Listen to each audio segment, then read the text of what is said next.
LNRHU November Alpha Charlie 301 is type de Havilland, Twin Otter, 21 miles east of Sonderstrom, 10,000 feet. Request flight following. LNRHU November Alpha Charlie 301 Center. Squawk 4552. Squawk 4552 LNRHU November Alpha Charlie 301. LNRHU November Alpha Charlie 301 radar contact 22 miles east of Sonderstrom, 10,000 feet. QNH 29.50. Roger, LNRHU November Alpha Charlie 301.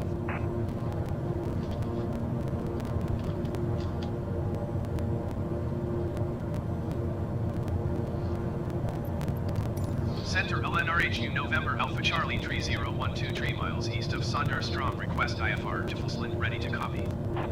LNRHU November Alpha Charlie 301 is cleared to Fletchland Airport as filed. Squawk 4552. LNRHU November Alpha Charlie 301 cleared to Tiffelsland Airport as filed. Squawk 4552. LNRHU November Alpha Charlie 301 read back correct. Radar contact 10,000 feet. QNH 29.50 turn left heading 110 proceed on course descent and maintain 9,000 feet. Turn left heading 110 resume on navigation descend and maintain 9,000 feet LNRHU November Alpha Charlie 301. LNRHU November Alpha Charlie 301 contact center on 121.3. Good day. 121.3 LNRHU November Alpha Charlie 301.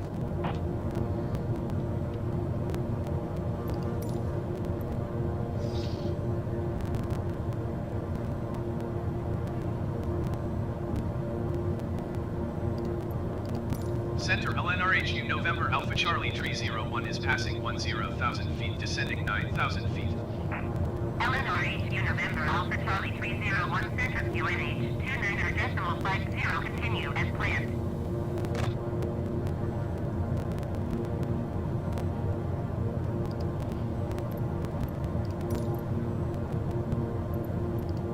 Center LNRHU November Alpha Charlie 301. Request 11,000 feet.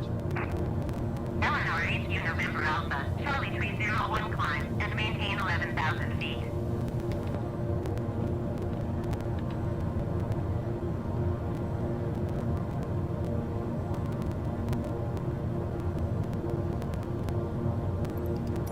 Climb and maintain 11,000 feet LNRHU November Alpha Charlie 301.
Center LNRHU November Alpha Charlie Tree 01. Request 14,000 feet.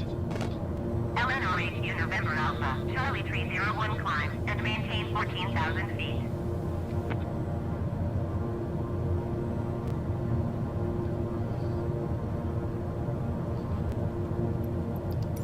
Climb and maintain 14,000 feet LNRHU November Alpha Charlie Tree 01.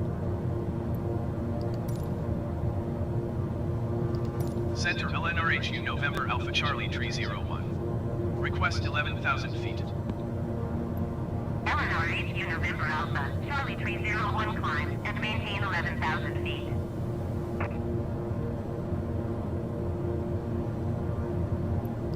Descend and maintain 11,000 feet LNRHU November Alpha Charlie Tree 01.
HU November Alpha Charlie 301, you are 300 feet above your assigned altitude. Descend and maintain 11,000 feet. QNH 2 niter decimal 70. Descend and maintain 11,000 feet LNRHU November Alpha Charlie 301.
Just normal. Oh my god!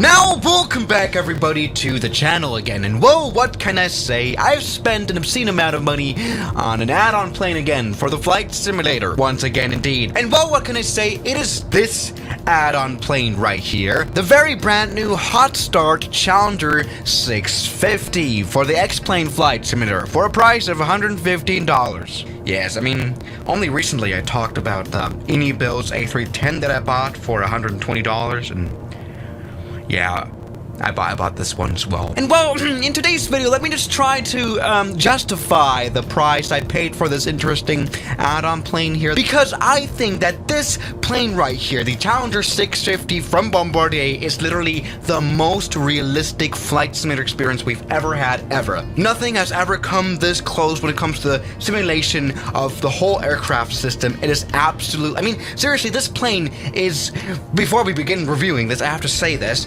plane is ridiculously realistic. We've literally reached the point of ridiculousness. I mean, there is so many things you can do. Just before we, just start off, with the flying of this aeroplane right here. I mean, to start off with the de-icing. Start de-icing. Here we go. We can now see this de-icing unit right here, and we can sit ourselves into the de-icing cab. Here we go. I mean, we're in the south of France at Le Mans Airport, but this is just crazy. I mean, we can literally see the de-icing fluid on our wing. Look at this. Look at this. I've never seen such a thing before. But the real detail of this aeroplane definitely comes when we start getting into the cockpit of this Challenger 650. I mean, it does not look all too crazy. Of course, all the switches work. We're going to talk about that later on. But it's just crazy how much realism there is also here in the actual cabin of this interesting plane, of course. This is a private jet, not that big of a private jet. There are, of course, bigger ones, but we can sit down right here, pretend like we have got our life together. Don't know. We can move on though as well. We can actually enter the toilet as well. We can literally sit down everywhere. We can just spend our flight here if we want to. And well, we can of course spend some time here also in the toilet of this airplane. We can even sit down here. What? I mean, there's even a mirror here. But of course, since we are a vampire here in the flight simulator, we do not show up. But this is it. Yes indeed, just the cabin here, the cockpit in general, everything here is just ridiculously realistic. I mean, also opening the door. Of course, you have to all do it by hand, which is a story for itself. I don't even know how to do that, so yeah, help. There's this handle right here. I guess we have to use that. Yes. Yes! Good! Now it's falling down. My God. Why is this so... that is so crazy. So yes, everybody, let's go ahead and now actually perform a little bit of a flight here, where I can demonstrate how realistic this plane actually is. Now, I will not fly this plane with the checklists that are included right here, but that's another story. So, let's just go ahead and start with the battery first of all. But, I mean, I do kind of remember how to fly like a Bombardier plane.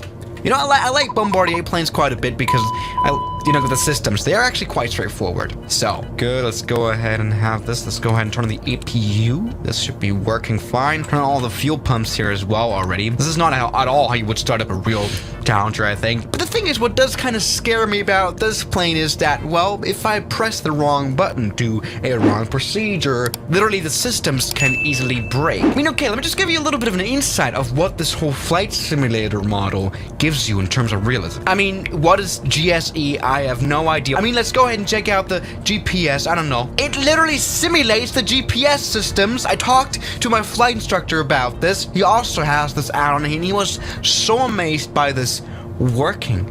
Look at this. This is crazy. Literally all the in-flight systems that no one really here would probably understand watching this video work here in this plane. Things like inertial navigation.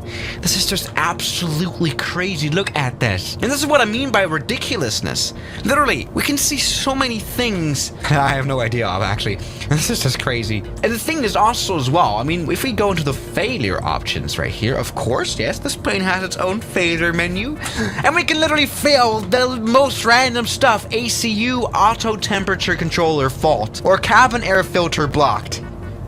What kind of realism is that? I mean, we have so many things that we can, fail here with this aeroplane. Hydraulic pump 2B. What? Fire protection, whatever. We can have environment. We can have a very realistic bird strike with the windshield shattering. Yes, we were going to do that, definitely. But anyway, let's go ahead and focus back onto starting up this plane. Now, the inertial navigation system is aligning or something like that. I hope it's working. Here's the position initialization. Things like I have no idea how to fly this airplane, actually. Good. Does this work? No idea. This is definitely a plane that will take a little bit of a while to get studied into. I think in this video, I'm not even going to be able to focus on like half of the features that this has. But anyway, let's go ahead and try to start up this further. I have no idea what I'm doing, but I think it works. I did the thing. Good. You know what? Let's already actually work on starting up the engines of this aeroplane. So I'm just going to go ahead and turn the EPU bleed on. I think that should work quite well to get the engine started. There we go. It's open. And so let's go ahead and try to get the ignition working. Does this work? Come on. Start. Oh, yes, there we go. It's starting up right here. We can see it on the screen. Damn, I like this screen. Let's go ahead and then there we go. We've given it some fuel. Let's go ahead and also turn on the left engine. There we go, nicely starting up. Let's give it some nice, good fuel flow there. We've got some more things that the plane is kind of pissed off about. Let's go ahead and turn the window heat on, which would probably be here, all the anti-icing. And now, well, what can I say? We just started up the engine. Still waiting for the IRS to align. I have no idea how to fly this plane, by the way. Doesn't matter. Let's go ahead and hop into the pilot seat. Of course, we have this heads-up display, which nicely works just like it does in real life. It's just ridiculous, by the way. Great. And oh, actually, yeah, there we go. The IRS has finally aligned itself perfectly. The plane is ready for flying. It's running the generators right here. This is perfect. Now, by the way, what I find super interesting is the fact that literally there is a moire effect on the LCD display. I mean, literally, I've not seen this before in the flight simulator. I hope you can see it on YouTube because mostly YouTube likes to, you know, iron out these kind of details. But there's a moire effect. That's just crazy. All right, there we go. Let's go ahead and actually now try to fly this aeroplane. Good. All right, give it a little bit of power, but oh no, as you can see, we're not moving. Why would that be? Oh man, this plane is quite loud actually, damn. Well, the reason behind that is, well, the chocks are still set. Well, how do we get them unset? We have to do some hand signals towards the ground crew. Chocks out. Like in real life, that's great. And after a few seconds, I guess the ground crew will have removed them. Please. Yes, there we go. We have a thumbs up, and now the plane is taxiing nicely. Let's go ahead now. Actually got onto the runway, put our flaps out, and now we can finally fly off, everybody. This is great. Oh, we're in the grass. We can literally feel that ground effect of the grass. That's just crazy. All right, come on. Ooh. Sorry, heads up display. We're literally inside of you. That's great. Oh, come on. Now take off. Full power. Yes. Okay, let's go ahead and take off here from this Le Mole airport. Very nice private jet airport. We go 120 knots. Let's go and rotate here out of this place. And my God, this does fly absolutely beautifully. I don't even know what to say, man. I'm about to cry. I mean, again, I spent $120 on this, but this is just absolutely crazy. Let's go ahead and put the landing gear up. Looking good. I mean, look at the animation here. Look at the detail here in this. Look. Again, I'm trying to justify spending $120 to myself, basically, but this is another story. Look at this aeroplane. And again, look at all the systems working here. We can literally see while we're flying the GPS satellite position tracker. This is literally all the GPS satellites in the sim. How does it do that? I've never seen that before. It's just ridiculous. Engines, left engine state. Is it doing well? Oh my God. This was made for studying jet engines. Look at this. It's just crazy. Look at all the temperatures. How does my computer, by the way, not explode? I just want to mention that as well. I mean, that's actually a big selling point of this flight simulator add-on, that it has very good performance, 27 frame. Okay, that's actually not all that good, but considering what kind of systems are running here, this is just absolutely crazy. So let's go ahead and we're, by the way, a little bit fast. Let's go ahead and now actually play around with, well, what I find most interesting about this plane, the failure. You know, we're all just failures. I mean, we can trigger a bird strike. Let's do that. We can have a non-damaging bird strike. What does that do? Oh, bird strike indeed. Great, but it didn't do any damage. That's great to see. Now we can have some more bird strike. A windshield shatter. How about that? Trigger. Just normal. Oh my God. Great! We have broken our windshield. Now, I think here in this plane, I mean, we're at quite a low altitude, but I think in real life, we would have some pressurization problems. Maybe like a kind of like an Air China kind of thing, or whatever that case was. But we don't have any effects of those here. Let's go ahead and actually initiate, though, an engine fire, because, you know, the engine systems are just crazily detailed. So let's go ahead and do this here. Left engine failure, right engine failure. Good. Yeah. Oh my God, can you hear that noise? Can you hear that noise? Is that the rammer turbine coming out? Was that the rammer turbine? What was that noise? I think it was the rammer turbine. Something like that. I don't even know how this plane works. This is just crazy. I mean, the thing is, yeah, all the systems, the in-flight systems are back. Yes, indeed, this is just absolutely crazy. Again, though, we have lost our engine. We might just want to focus on that. The thing is, we cannot just jump out. We're not Trevor Jacob. But what we can do is land at an airport. We've got one down here. Let's try to get an emergency landing done very quickly. Good. Now, of course, since we still have all our systems right here, we can nicely fly our plane. By the way, I've just noticed this plane is a little bit loud right here, so let's put on our pilot's headset. Look at the level of detail here. We've literally lost sound. Where's the airport, by the way? Oh, it's right there. All right, you know what? It's gonna be a little bit of a hard landing. We'll just try to try to get this going. Come on. Runway's down here. This is gonna go somewhat well. Get rid of this damn heads-up display. All right, here we go. Landing coming up. Yeah, let's get to some speed. Welcome back to professionally flying with Swiss 01. That's been a very great emergency landing right here. Not at all over running into grass. This has been great. My God, though, the level of realism. By the way, this is not how I would have flown a plane in real life, but I just wanted to mention that as well. So yes, everybody, my friends of ridiculous realism. Is this plane worth it for the price? Yes. This is like crazy. There's so much I haven't covered in this video. There's a little FBO that is in this plane, right? You know, that owns the plane. And I don't actually regret buying this. So yeah, guys, thank you so much for watching today's video, and I'll see you guys tomorrow as always. Good night. Now, thank you so much.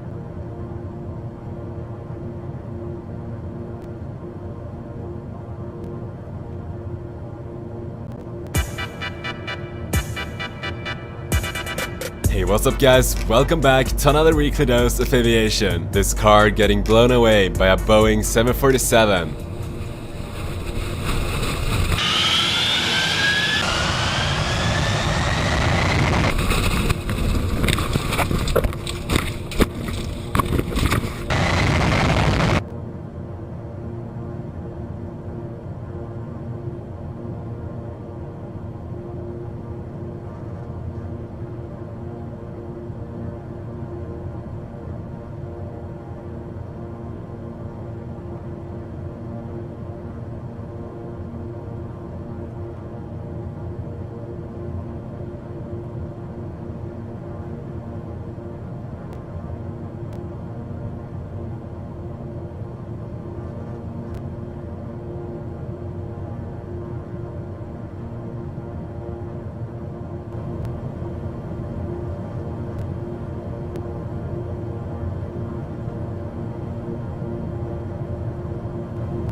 You never see that many countries in one flight anymore than in Europe. That's awesome.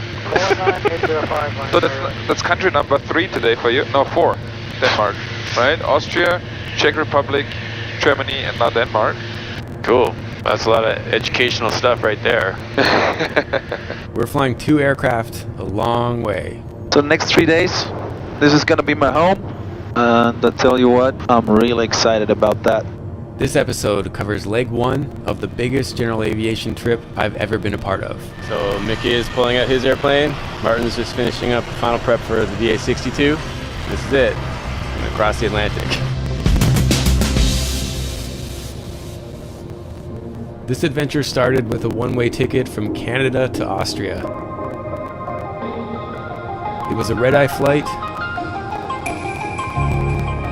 and I woke up to a beautiful foreign land with strange beds and weird power outlets.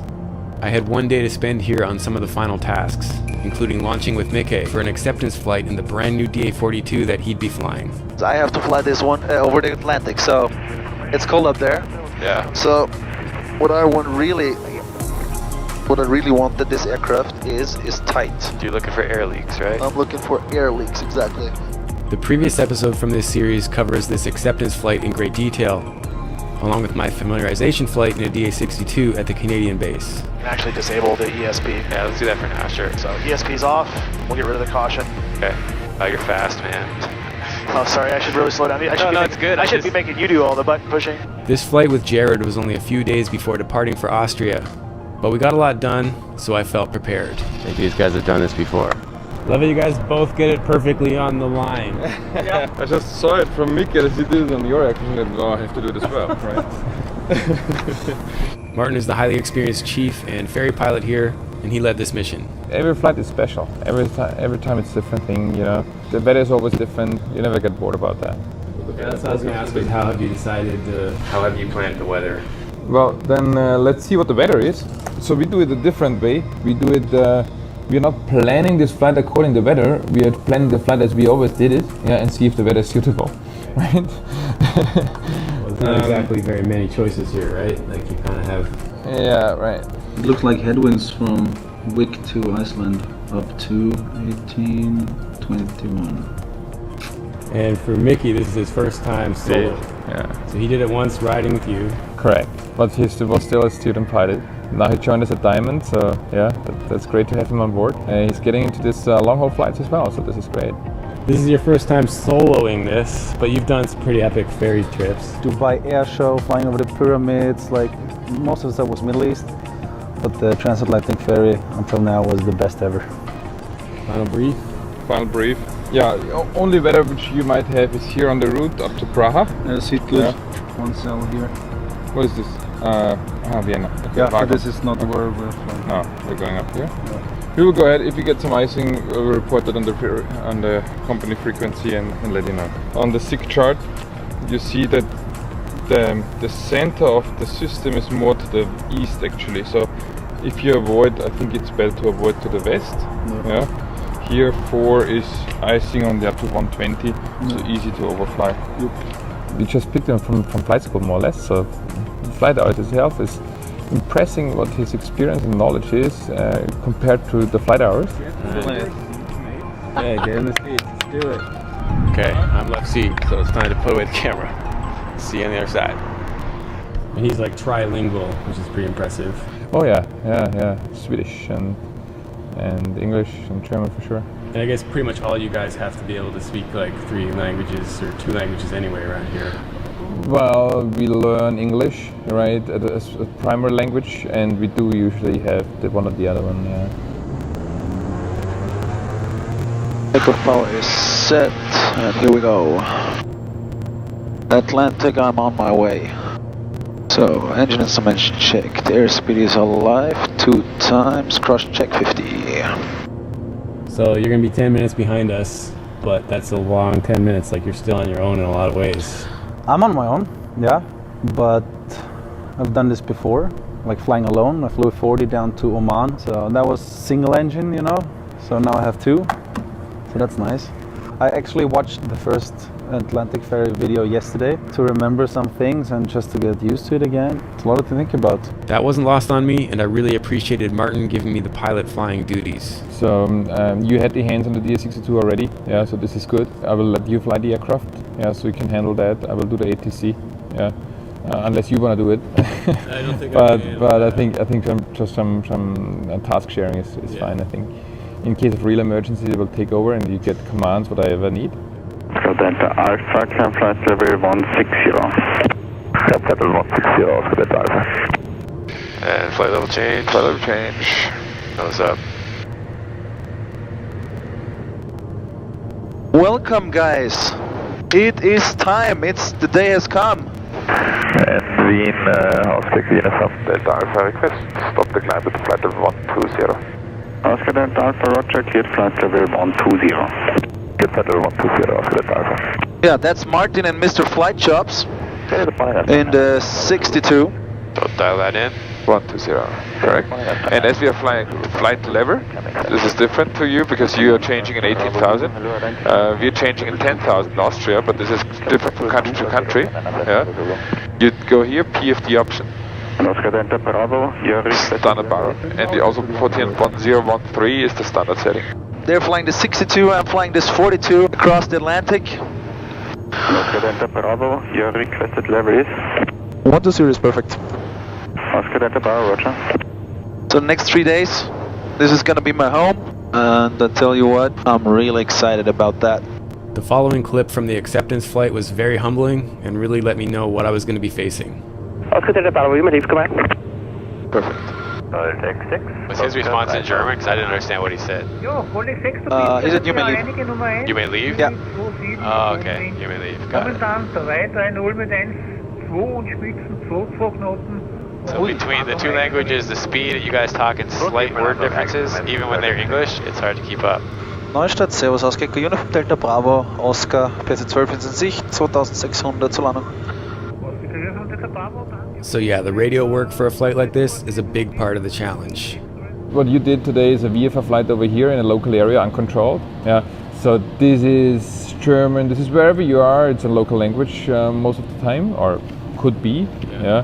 But what we are operating now in on the ferry flight, as we're flying in IFR rules, and this is all English. English. Yeah. Okay. Yeah. So I do notice even when it's English, the terminology is just slightly different. It is different. It is different, and this is what a ferry flight really is tough to do, right? To really accommodate with all the different kind of ATC rules and OTC procedures, and for sure with the accents of the people, right? Yeah.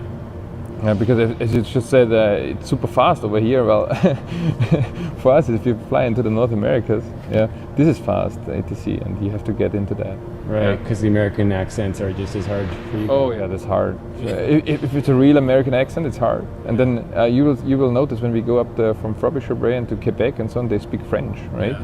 So this is also already a different language over there, but different French. So I've been there. That's hard. Yeah. Okay, so is there anything that you would want to impress upon a North American pilot that thinking about this type of flying? Martin had so many good answers to this question, and that's largely what this entire series is about. So I'll let him answer over the intercom. You are clear to destination via this and this route, flight plan route. Yeah. Climb up to certain altitude, but IFR starts when passing a certain altitude. Right. This is where the minimum is. Yeah. Below that there is no IFR flight because in Austria, in contrast to America and to Canada, there is no uncontrolled IFR flight except for departures and arrivals. Okay. Guys, what's your cruise setting? We're looking for 80%. Check. Then I'm also gonna look for 80%. Set that. Once more we check the engine. All looking good. Perfect. So, I think it's breakfast time, right? Right. So, see you later, guys. So, I'll go for some breakfast. Yeah. I don't know what you'd like. I'm good for now. I brought some sandwiches, so if you like one, you just over tell me, okay? I appreciate it. I brought some too, so I think we're good. As you see, sniffing oxygen here at level 160. Right, so biological needs, food, oxygen, and hydration, which you won't see us doing much of for obvious reasons. The next episode where we're flying longer legs over water and wearing survival suits, we'll address that.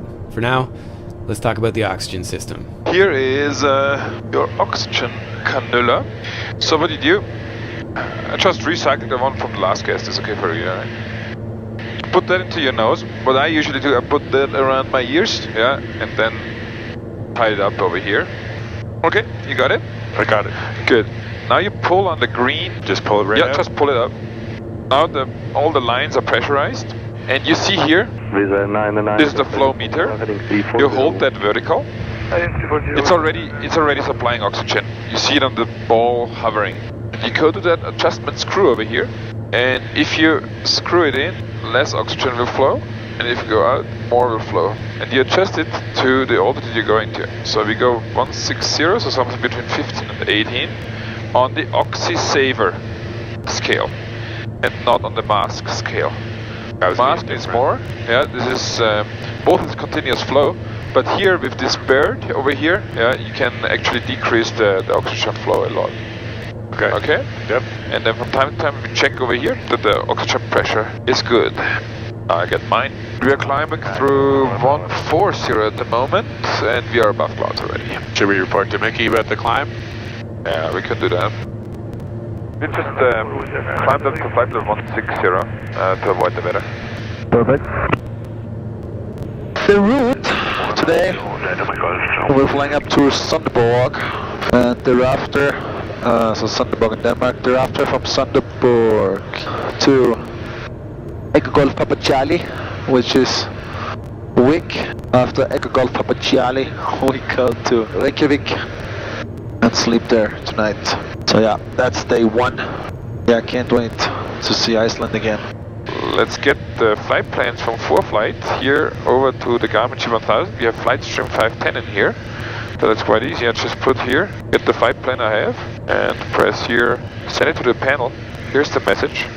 I press enter, and we're not activating it because we're flying a different flight, and we're gonna store it. Okay? So this is the flight from Echo Golf Papa Charlie Vic, Scotland, to Bravo India Roma Kilo Reykjavik in Iceland. Bamra Defbi Ratso Alda Nasra Ekolima, that's correct. Store. Okay, and next one. That's the flight from Reykjavik to Sandström, where we overfly Kulusuk here, and then go further. Store.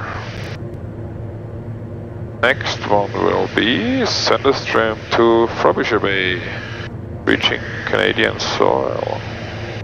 So on the 42, that's pretty cool. You can choose between the cross pointer and the wing thing. So you have two options for the flight director. That's nice. I like the cross pointer. Uniform Delta Alpha, contact Bremen radar 136450. 136. So that will be my next frequency. So I tuned it already. So always stay ahead of the flight. And yeah, can't wait to see the ocean again. I miss it a lot. Here's a little hint about the performance of the 62, which is quite nice. In a flight level of 120 to 140, don't quote me on the exact numbers, but just as a rule of thumb, the power you set over here, if you put a 1 to the front, yeah, you got the knots in true airspeed, okay, and if you divide that by 10, 8.5, you get the fuel flow, okay. So very easy per side. So we are now doing 85%, which gives us around 885 true airspeed, and is about 8.5 fuel flow. That's cool. The physics says it's not a linear curve, but it appears to be very flat curve. It's between 50% and 90% you can really use that rule of thumb quite nicely. So what's exciting is the RV-14 can almost do these kind of numbers, just can't carry as much. It's a fast little airplane. Camera power? Yeah, I haven't wired it yet, but I'm gonna wire in all my cameras. Oh, that's cool. Yeah. So you never have to worry about battery? That's the plan. Yeah, with the Lycoming 390. Yeah. We got the Thunderbolt EXP119 version, so I think it's getting close to 230 horsepower, and the airplane is tiny, right? And we have the G3X Touch and the GTN 750. Okay. So I still need to learn how to use the GTN 750, but the G3X, oh my gosh. I'm gonna try real hard not to touch this thing. So far so good. But it's like, you know, touch everything. Yeah. Set the altimeter, change frequency, It's just amazing. I was a little bit too conservative thinking at the moment about touchscreens in the cockpit. If it works correctly in turbulence and so on, and then you always have these fingerprints on there. So, but yeah, we have it in the Dart 550, the Garmin G3000. Nice. What does ForeFlight say? Which kind of headwinds do we have? We have at about 10-12 knots headwinds, or something we can easily overcome in 3 hours. So with vertical track, even when you bug the altitude, you still have to give it a rate. Like, if I didn't give it a rate, what would it do if I bugged 7,000? Would it be like I can't go there because you didn't tell me how to go there? Correct. This is always a clearance limit, right? If you don't dial that down, it will not descend. That I get, but the speed. Yeah. I have to also tell it that. No, you tell it over here. Right. This was just a preliminary setting. Okay. But what I do now is, for example, because we now have a little bit of change of routing, I go here and press vertical direct 2. So what it does now, from position and altitude, it will calculate a straight path down to that altitude constraint. Activate. And now it's centered. Right. And we wait a couple of seconds. Wait for the V path to be activated. There you go. And now the vertical speed is gone with all the settings you did over here, and it will follow now 533 feet per minute down with a 1.6 degree angle. Now we are full on track. Do you guys have an update from Thunderbird already? It's no winds and clouds and visibility okay. 32 visual. So procedure. So we're gonna do a visual, but we should back it up with an approach. Yes, we're gonna load the RMP 152 approach. 32. Aero standard, we should change that. Correct. The changes then when the clearance is not flight level anymore, but he clears us down, descent 5,000 feet or 4,000 feet. Okay. And then he gives us also the local QNH. One little heads up over here. German-Denmark border is pretty close to Sonderburg, and they don't let you down below 4,000 feet because of some military areas. You see them over here. So then they will change you over to Copenhagen directly to Sonderburg. What I had recently is that it takes a while until Copenhagen gives you to Sonderburg, and then you're basically already in their traffic zone. So we entered it at 10,000, was that right? Or in Austria. Here the transition altitude is about 5,000, 4,000 feet. For example, here transition altitude on this airport is 3,000 feet. This is actually published on the approach chart.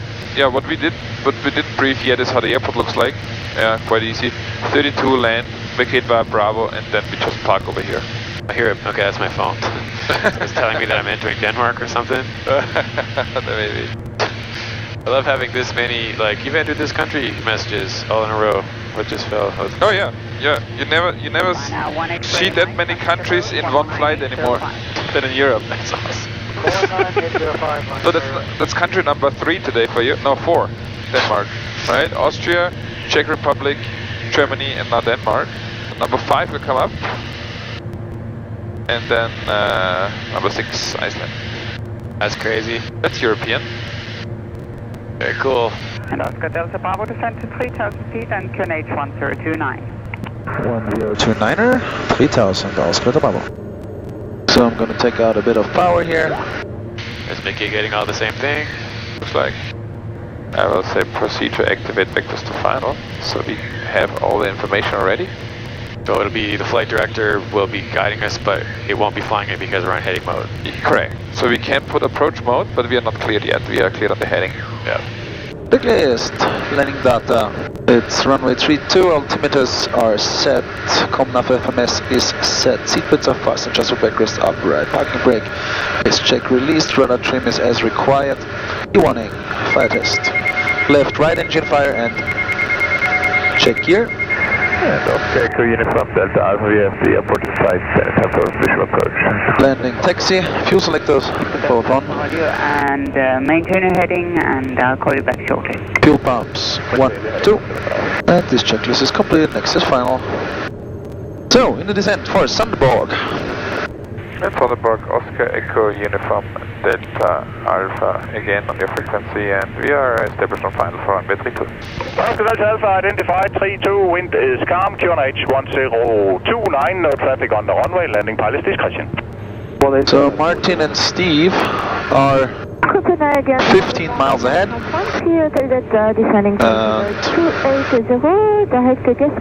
They already have the airport in sight. 13 Hotel Delta, good morning to you, you're identified and descend down. I think I have it too. Glide path is intercepted, so this is fine. LPV approach, we have S-bus, we don't need RAIM. Because it's in approach mode, it can blow past that. Right, yeah, correct. But on the glide path, it actually leaves the altitude, that's correct. Yeah. Okay, so we got 5 miles out. Yeah, so if you like, you can anytime put the gear.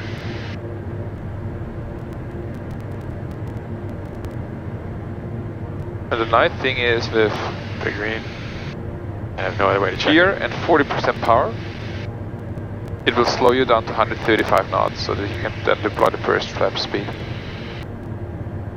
Yeah, that's nice when you know the numbers, eh? Ah, yeah. Did it before.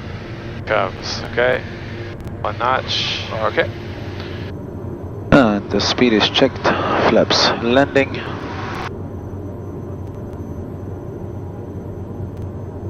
And looking for a speed of 85 over threshold. Usually that could be done with 45%. And then we do the checklist. Flaps, landing, gear 3 green, rudder, trim, almost neutral. Okay, there's the white arc, full flaps. Full flaps.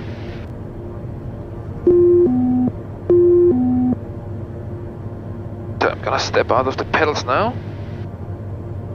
So, final check, gear down 3 greens, red light gone, flaps, landing, and parking brake is released. And we are clear to land. So see how nicely this works with 40% power? Yeah, I'm just bumping it a tiny bit because we're getting slow. Yeah, just a little bit. We want 95 right to the fence, right? Yeah, 95 is good. Minimums. Huh, this is better, huh? Yeah. No bump, nothing. If we would have been in IMC, we would approach the minimums now. Minimums. And of course we continue. One more time, 3 green. I'm going fully visual now. And this was my first approach and landing for the trip, which I wasn't super impressed with. A little bit too low here, and the landing wasn't awesome. But they get better.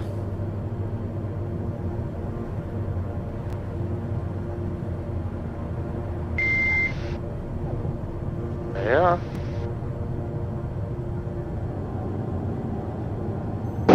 And 85 over threshold, very good.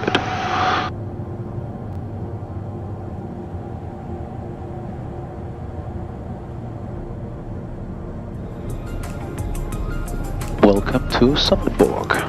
Alright, so the immersion suit is on. We just stopped at our first stop in Denmark, and now the next leg will involve some pretty big water crossings, so that's why the suits are going on. So if you missed it, episode 1 from this series has already been published, and I'm going to continue to put this series out back to back over the coming weeks. This is definitely the biggest project that I've ever been a part of, and huge thanks to sponsors and Patreon supporters for making it sustainable to create. Tons of editing work goes into this stuff, and I can't thank you guys enough for the support. Watch for longer, kind of uncut, raw videos on the supporter feed while I'm editing, which I share there. And until next time, keep your flight chop sharp. Oh, good job, man. Iceland! We are. That's so crazy. Nice.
Welcome back to the vlog.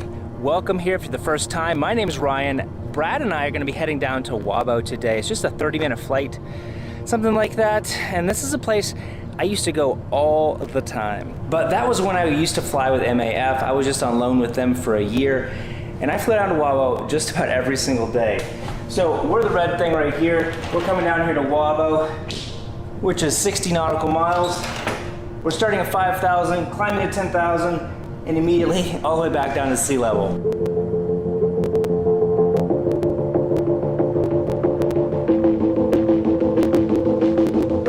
While Brad's following for us, I'm gonna go ahead and get the plane ready and get it fueled up, everything we need to do to get out of here, probably within the next hour or so. As I do my interior checks every morning, I try to do it exactly the same so I don't forget things. Basically a flow. I start up here, check my airspeed, gauge my secondary attitude indicator, set up my altimeter setting, check my igniters, auxiliary fuel pump, check all of my lights.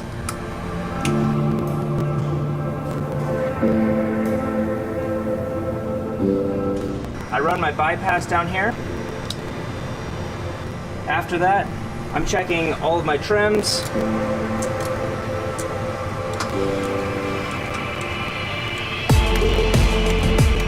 And set my trims up for my first takeoff.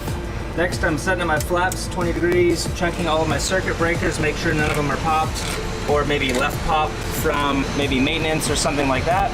Check the status of my oxygen, make sure my HF is turned on, check out my autopilot here.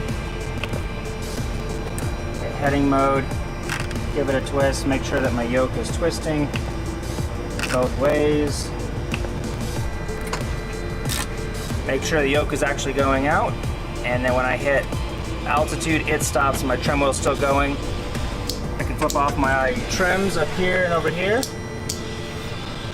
and then my autopilot off stops everything, as well as overpowering the autopilot is something I like to do as well. I'll flip my fuel on up here, and then I'm gonna go sump, and I've already dipped about 600 pounds of fuel.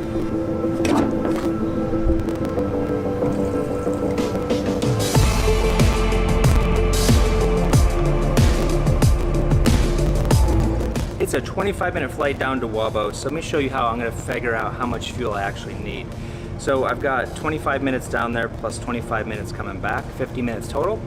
I'm going to times that by 5.3. What that is basically 320 pounds of fuel per hour. Gives me 265 pounds. I'm going to need at least 1 hour of reserve, 320. Plus I need 2 circuits at 30 pounds apiece, which comes up to 645. So that's my bare minimum fuel that I can take. We're just going down there empty and we're just picking up, I think, like 6 passengers.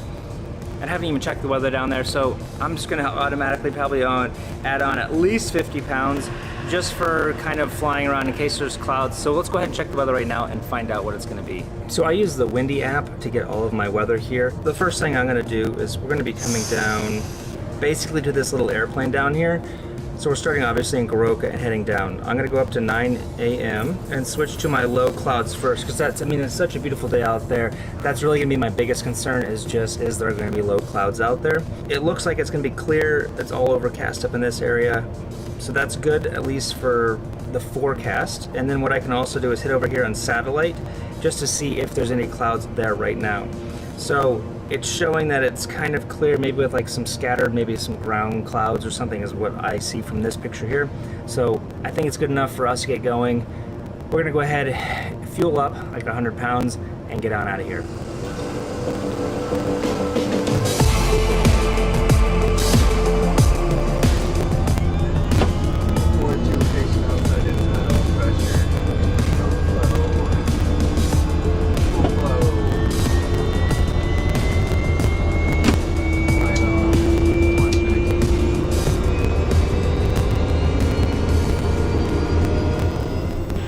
Tower, November Tango Echo, request taxi, Wabo, 2 POB.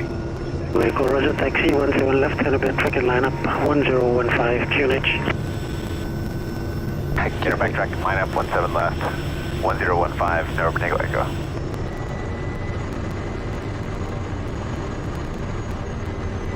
I was telling Brad already, we're going to do the low route out there, just because that's what we're kind of doing in our training anyways, is low level flying with terrain, and it's a nice day, so this is a great opportunity to do that.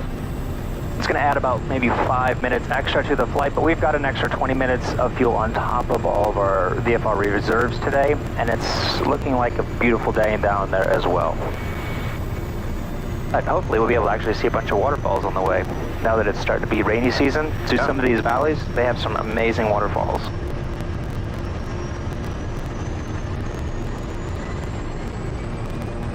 Birds over on the tarmac. They're big. Tango, wind ready, right there, clear for takeoff. Wind ready, clear for takeoff, November Tango Echo. At 1330 for 1380, rotating 56. Alright.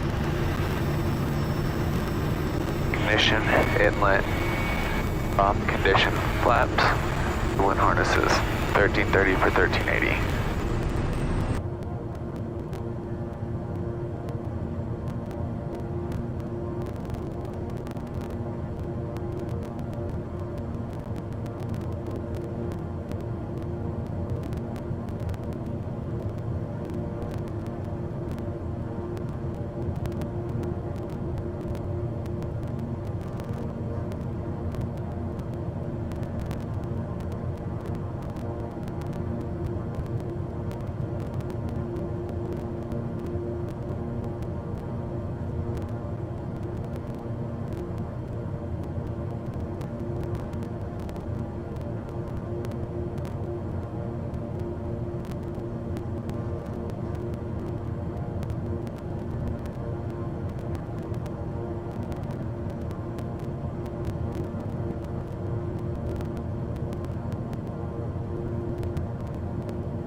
Airspeed's alive, ITT's on the numbers, 50 and 56 rotating.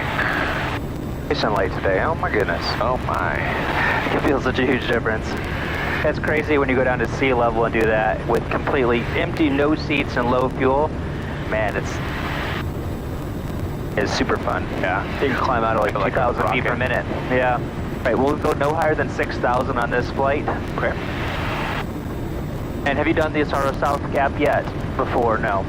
Okay, so just keep heading on this direct heading right here, and then when you give him a call, just let him know that we're going to be doing the Asaro South a minute 6,000. Okay.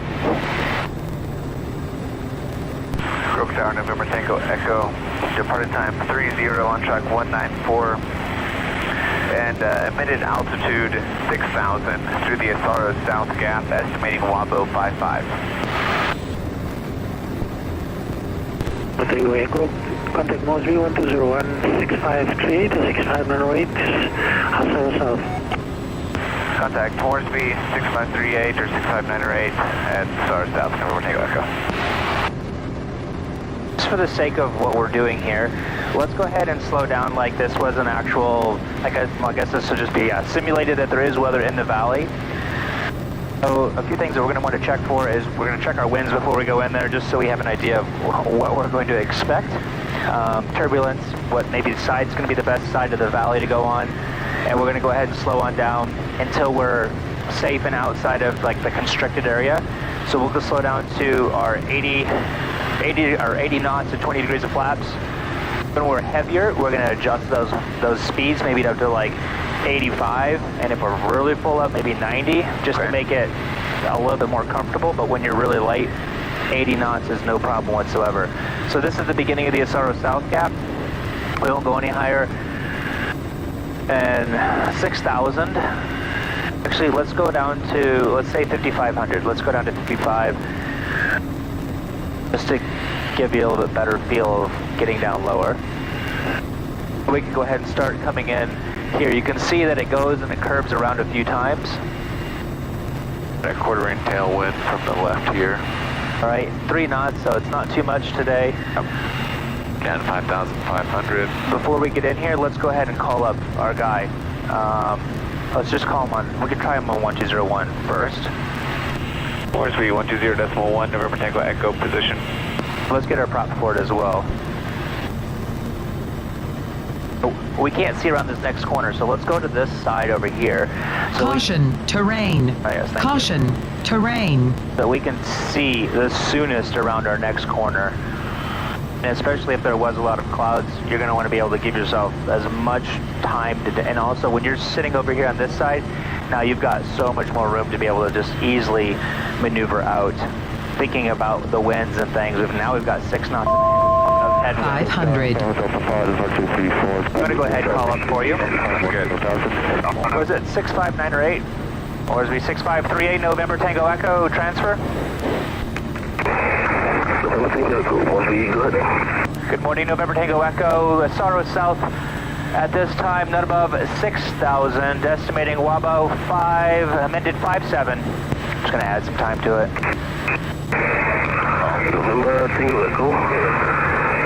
Finish 1007.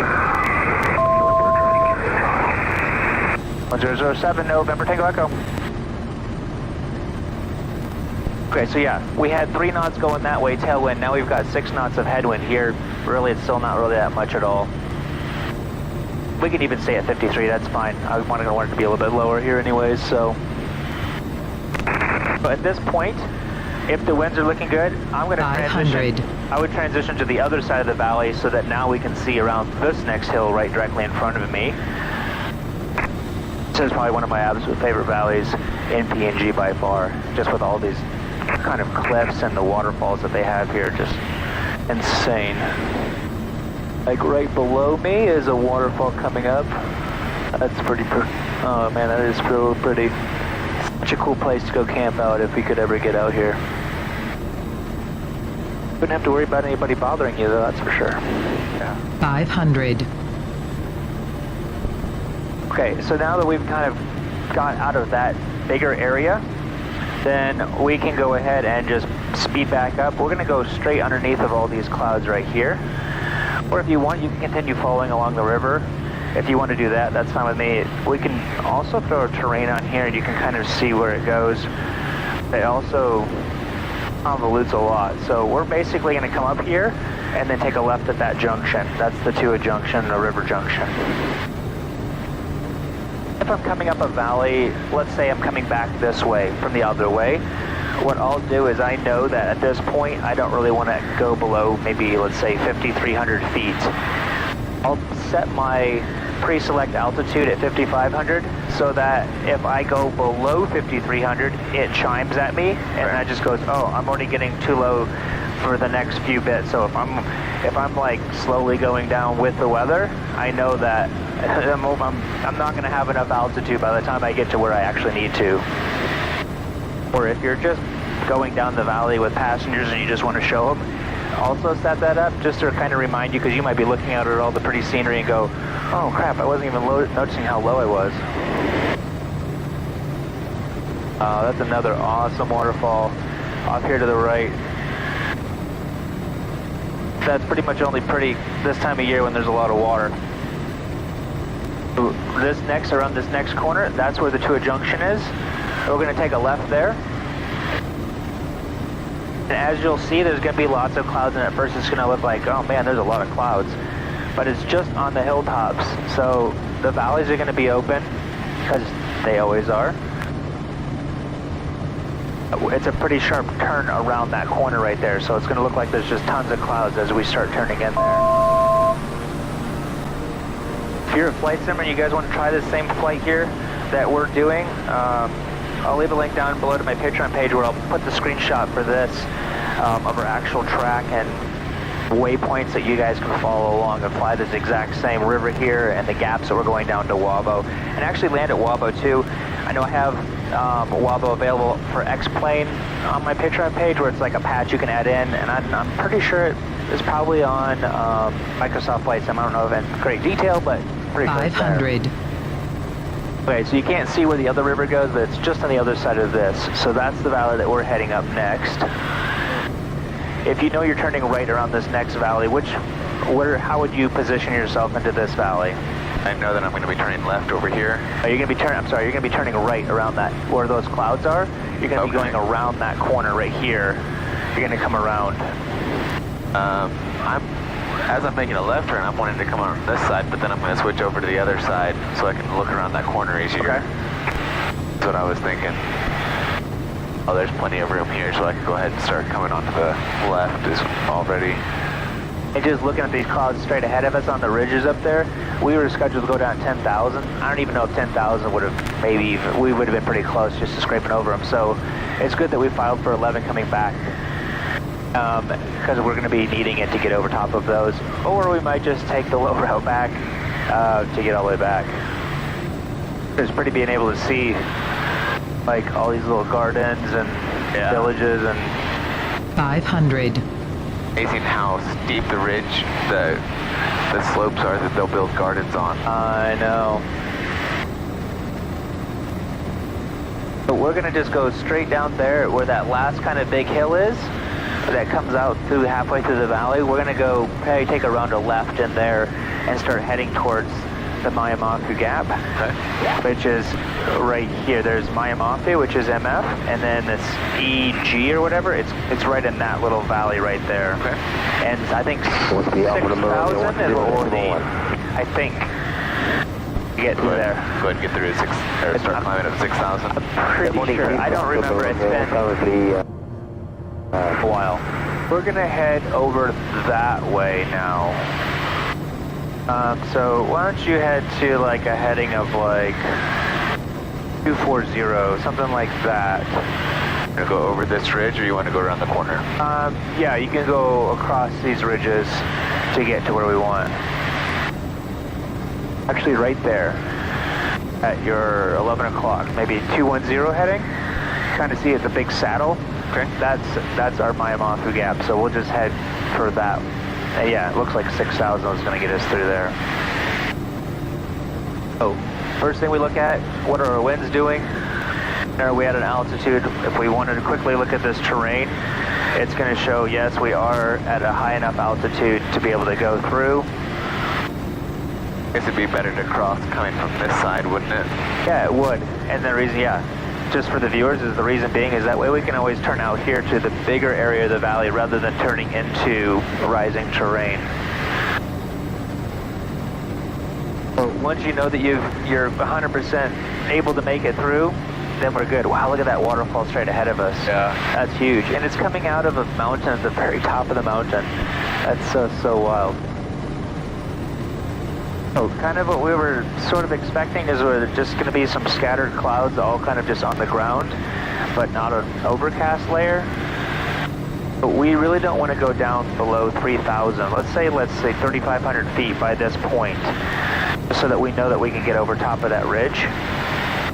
If we head down to maybe around at that point right there, that's going to be the best, so we can just make our descent rather than just coming over the top of the ridge and then just dropping down. Okay. It's good to plan, especially if you do have passengers or something, to come over here so you have a little more time to descend on down. Sitting right here. Yeah, like where this little peninsula comes out, just head kind of for that, so that way we could just continue our easier descent down in. Alright, so this is a great time to throw your autopilot on. Let's take a look at the strip chart. Okay, Wabo, elevation 170 feet.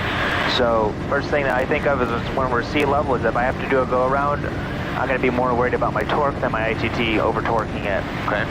Blink 712 meters long. It's a 1% slope, which we're not even going to notice. It's just going to look flat. We have runway 14 and 32. I've never ever landed on 14, just because it's a little bit tighter, confined area, and it's a little bit of rising terrain over here. Not really that much, but just a little bit. But there's so little winds down here, I always land on 3-2. So I'm going to demonstrate that. We'll do a go around. I need to go around for my month anyways, and then you'll do it after that. Now the mountains are coming up here, and then they kind of drop down over here. That's why it's sometimes easier just to kind of track where we are, and then we can just cut in around these corners, whereas if we continued straight on that, like the direct track to Wabo, now you've got those 4,000 foot mountains that you have to like immediately drop down over top of all the way down to sea level. Hey, can you brief the board procedure again? Did you already do that? The board? Yeah. We're going to power up 20 degrees of flaps. It's for 73 and watching my torque. As I'm powering up, I'm really looking at the needle on the torque as it's coming up, and I'm just trying to bring it sort of close to the top of the green arc. Not really caring too much because we're empty, and then we'll go 20, pitch for 73, or until we're clear of any obstacles, which will probably be immediately. Where did you say the abort point was? Oh, the abort is basically over top of the numbers. Like, it's just a two-way airstrip, so it's not even really a committed, it's just a continuing point. We'll just head right through that little low area. Over here? Yep, that's where we're heading anyways, so. And hopefully there's enough clearance over the water. Right. We're within 10 miles. Let's set up our OPS 500 for it. There's runway 32. And it looks like there's a lot more, kind of, more of a broken, it looks like. I'm hoping that right over top of the river that it's going to be open, though. I'm hoping. If we get down to our pattern altitude nice and soon, it's going to give us more time to kind of evaluate what we want to do. So we want to get down below this cloud layer right here, but I think if you just continue straight ahead, we'll just be just fine. I'll zoom in here. It looks like there's going to be a hill here, and where this river that's down below us goes out, that might be a good option for us to get over to the river. Okay, I don't remember. It looks like there's kind of hills all the way along here, but it looks like there's going to be a valley that goes out that way, where this river goes out. So we want to get on that side. Now we'll turn off the terrain because it does us absolutely no good. All stations Wabo 1207, November Tango Echo will be joining the circuit Wabo. All stations Wabo 1285, November Tango Echo joining the circuit Wabo. Orsby 6538, November Tango Echo in the circuit Wabo. Report after landing.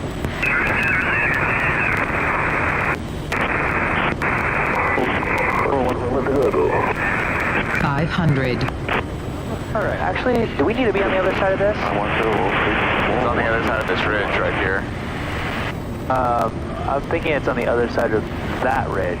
Oh, is it? There's a river here that we need to be looking at. Either that or it's down there. No, it's down there. Alright. Alright, I'll take the flight controls from here. Your controls. And like I said, I'm just going to do just the pattern and then have you do it. You seen it? Yeah, right there. Oh, there it is. Cool. So we're just going to do a left-hand pattern and hug that mountain on the side. 1,200 feet, we're already at 800. So we're basically going to be doing amended just because the cloud layer is really right where we need to be. So we're just going to stay at our 800. Let me get my trim going. We have flaps and that to go. We've got 10 degrees right now.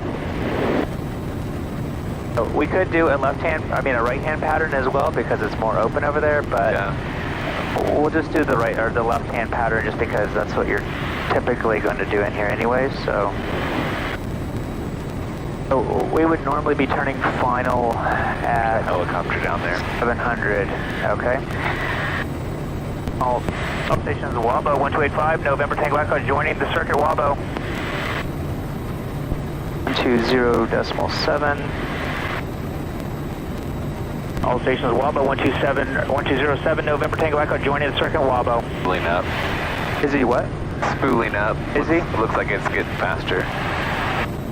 All right. I'm gonna go 20 degrees of flaps now. Does it look like he's still spooling? It seems. I can't tell. Okay. He's not taking off. All right. They didn't even let me know that there's any traffic, but that's why it's a mandatory reporting. 500. Okay, so we're just going to go right down to our turning final, which is 700 feet. And we're just going to continue flying along that bridge out here until kind of where the ridge kind of comes down. Okay. That's where we would normally turn. It's a little bit easier when there's not clouds because you can see the ridge a little bit easier. It looks different than everything else. But you can see I'm just about right on top of where I want to be for my final, which is just right over the river, which is less than a quarter mile away, you know? So what's our VREF? 64? So I'm going to just start slowing on down now. 1.4 miles. 1.5. 1.6. I'm just going to go a little bit further just because I need to go full flaps now. All stations Wabo, November Tango Echo turning final Wabo. And I'm just slowing down in the turn itself.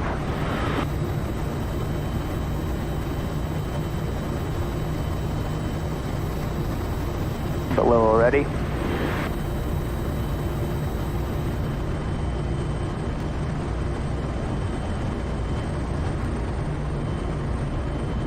As you can see, there's really no base whatsoever. It's just turning around. So when there's not clouds right here, it makes it a little bit easier. Like turning around and not getting low yourself. So let me just hold my altitude for a second. Anyways, and then really kind of over those trees up there is where you're going to be doing your go around. I mean, you're committed or continuing. So I'm going to go ahead and just go around now. 20 degrees. And get my torque on up closer to the top. I barely even added any power at all just to get up to the top of the green. All right. All stations Wabo, November Tango Echo will be joining the circuit again for a left downwind 32 Wabo. All stations Wabo, 1285 November Tango Echo will be joining the circuit again for a left downwind 32 Wabo. It looks like he's just sitting there. Okay. I'm going to give you the flight controls now. Now that I got you up nice and high, you still at 20 degrees of flaps. You might as well just leave those in now and do a quick diving 180.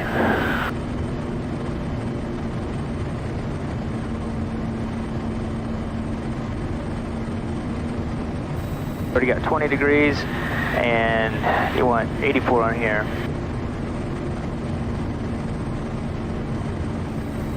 But you're going to want to be probably around 75 to 74 just as you're starting to turn, because you're going to want to slow down to 64 in your turnaround.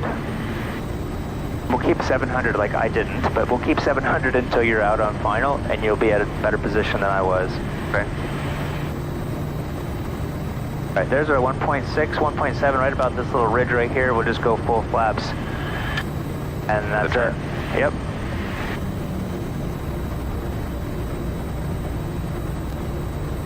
It's basically right over the middle of the river. Coast is complete. A74, slowing down to 64.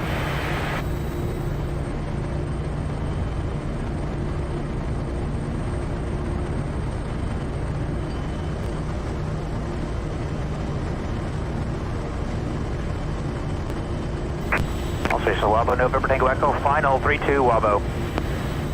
2 knots of tailwind.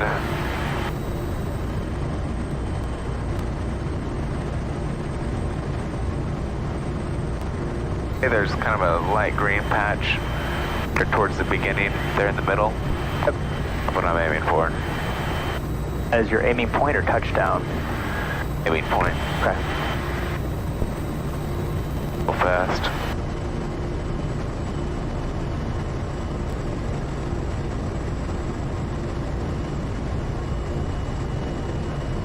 Look like water? No, that's not water. Oh, you're good.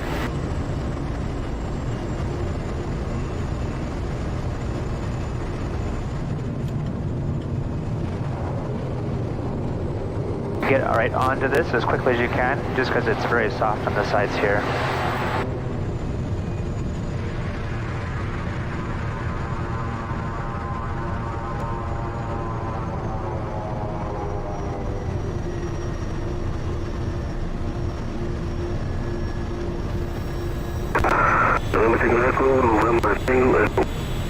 November Tango Echo on the ground, Wabo, cancel SAR, copy, traffic, Hotel, Foxtrot, Romeo.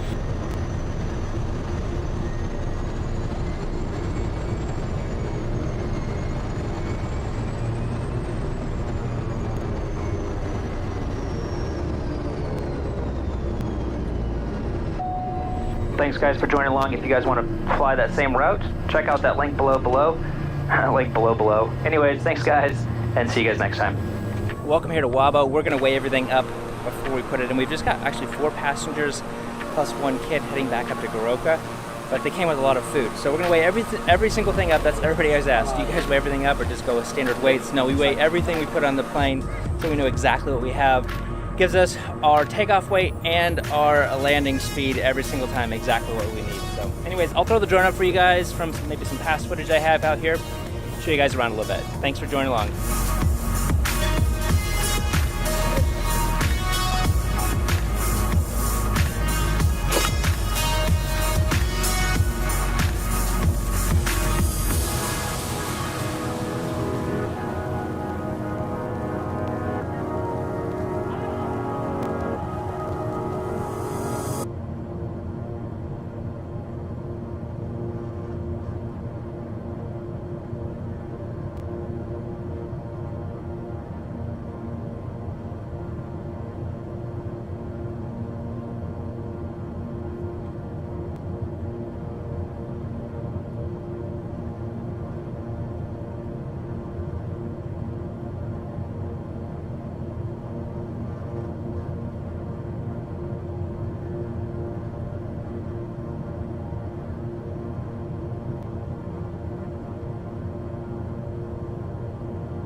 Center LNRHU November Alpha Charlie 301. Request 15,000 feet. LNRHU November Alpha, Charlie 301 climb and maintain 15,000 feet.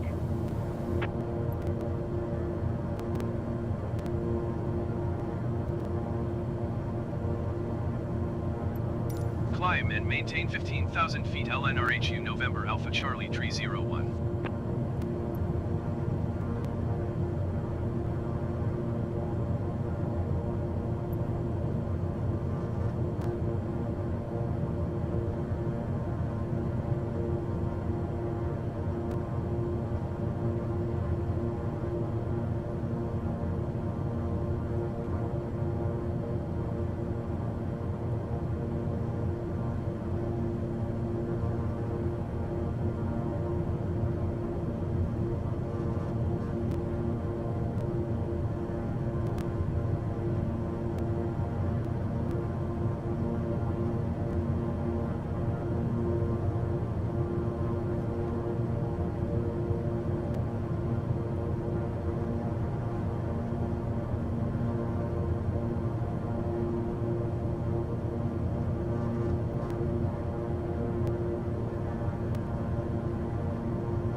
Center LNRHU November Alpha Charlie Tree 01. Request 13,000 feet. LNRHU November Alpha Charlie Tree 01 descend and maintain 13,000 feet.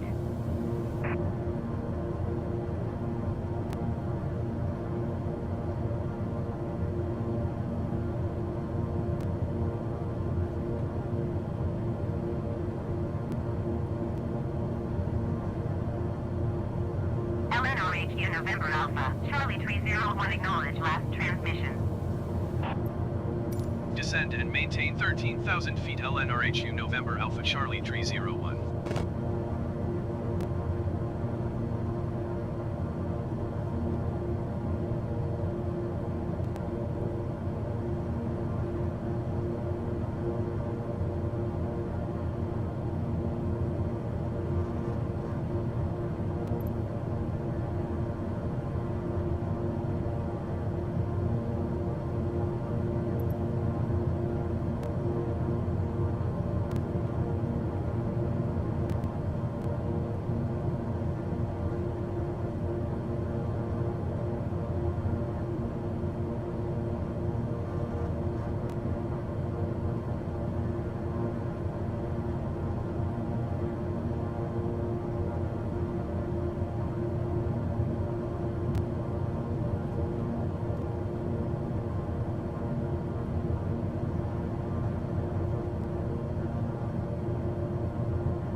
Hi everybody and very welcome to Mentor Now, yet another video podcast. As always, I hope you're doing absolutely fantastic. So, today on the video, react video to the Trevor Jacobs crash video.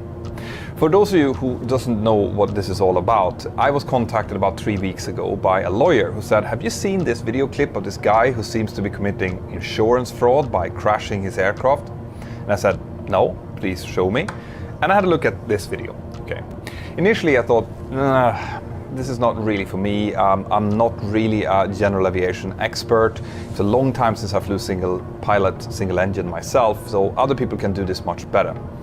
But then I was contacted by so many of you guys, and I did a poll on the Mentor Pilot social page, and more than 10,000 people asked me to please say something about this. So I will. So what we're talking about here is a YouTuber by the name of Trevor Jacobs. He is an ex-pro snowboarder. He was actually competing in the 2014 Olympic Games.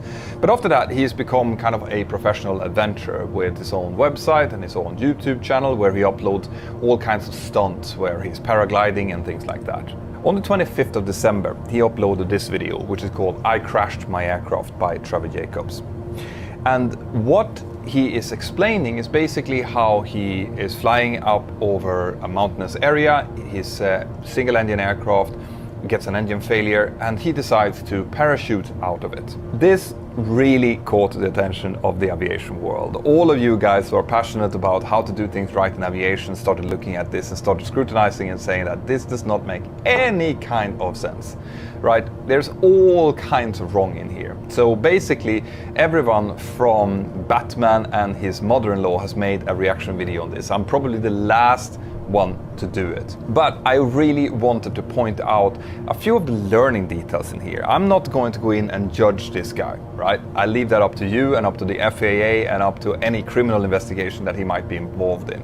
But what I want to do is I want to use this as a cautionary tale to show you guys what you should be doing if you find yourself in a situation like this and what you should not be doing. So this flight takes place between Lompoc Airport in California. He's supposed to fly to Mammoth, which is up in the mountains in California as well, in the United States.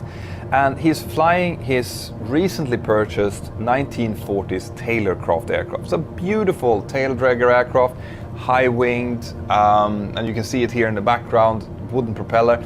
It's a very, very simple aircraft. It doesn't even have an electrical system, at least not in the original fitting, which means that it's likely that he doesn't even have radio, unless he has retrofitted it with some kind of battery. But anyway, let's have a look at what we can see here. He's wearing a full parachuting rig.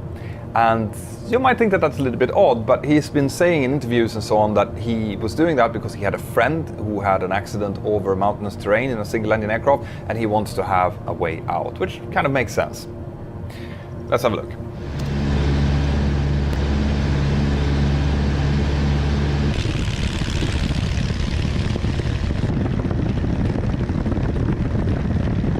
Okay, so the first couple of things that you can see here, and I've gotten a lot of questions about this, the amount of GoPro video cameras that he has on here.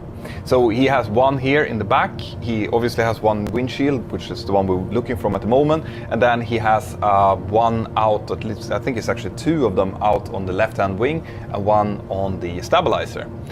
I don't really see that as anything weird, because a lot of YouTubers out there have their own aircraft and they've fitted GoPro cameras on them. They want to take cool shots for their YouTube videos. Perfectly understandable. So that in itself is not weird. But what I do want to have a look at is this contraption here. That's the fuel selector. Does not look factory fitted. And the fact is that when I've been reading up and researching for this video, I've been reading through some of the local newspapers, and it said in there, and I'll link to it down here, that Trevor bought this aircraft from his previous owner very cheap, because the previous owner was basically selling it as scrap, as used for spare parts. It was not in a good condition, and Trevor was himself working on the aircraft prior to this flight. Now, unless he changed this into an experimental aircraft, he's not allowed to be working on it. You need to be a licensed aircraft engineer or mechanic to do so. And this jerry rigging here definitely does not seem like something that would be factory fitted.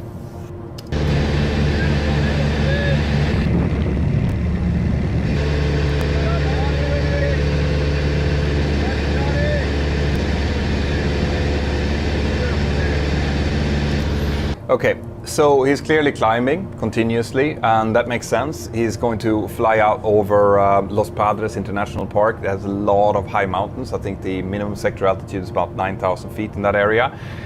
So he needs to get up quite high. But part of your planning, if you're going to do a flight like this over mountainous terrain, is to plan your route so that there are places that you can land on if you need to.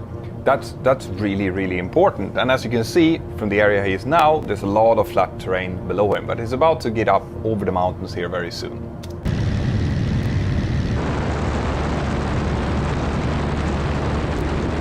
So now it looks like he has reached about his cruising level, maybe around 9,000 feet or so, 10,000 feet. And from that level, an aircraft like this maybe has a glide ratio of about 8 to 10. So it means for every meter that you fall down, you go about 8 to 10 meters forward. So you have a lot of time and a lot of range from this altitude there, to look for a field in case you would lose your engine.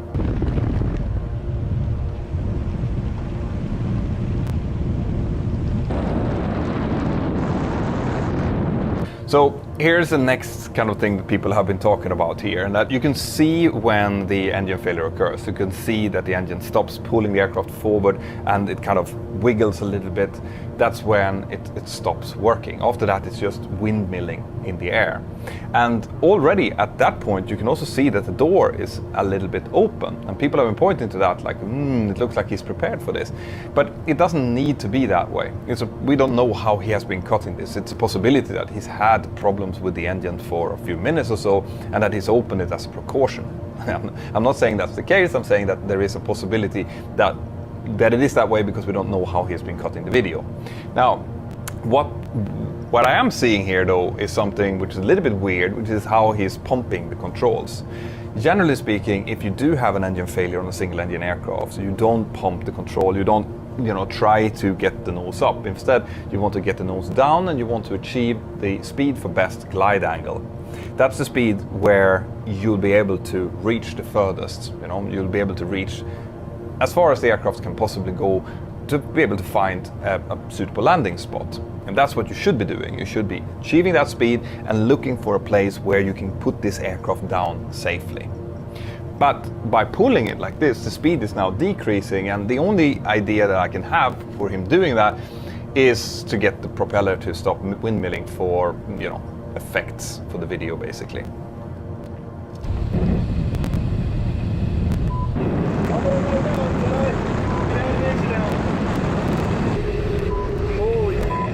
I'm over the mountain today. Get out of the engine out.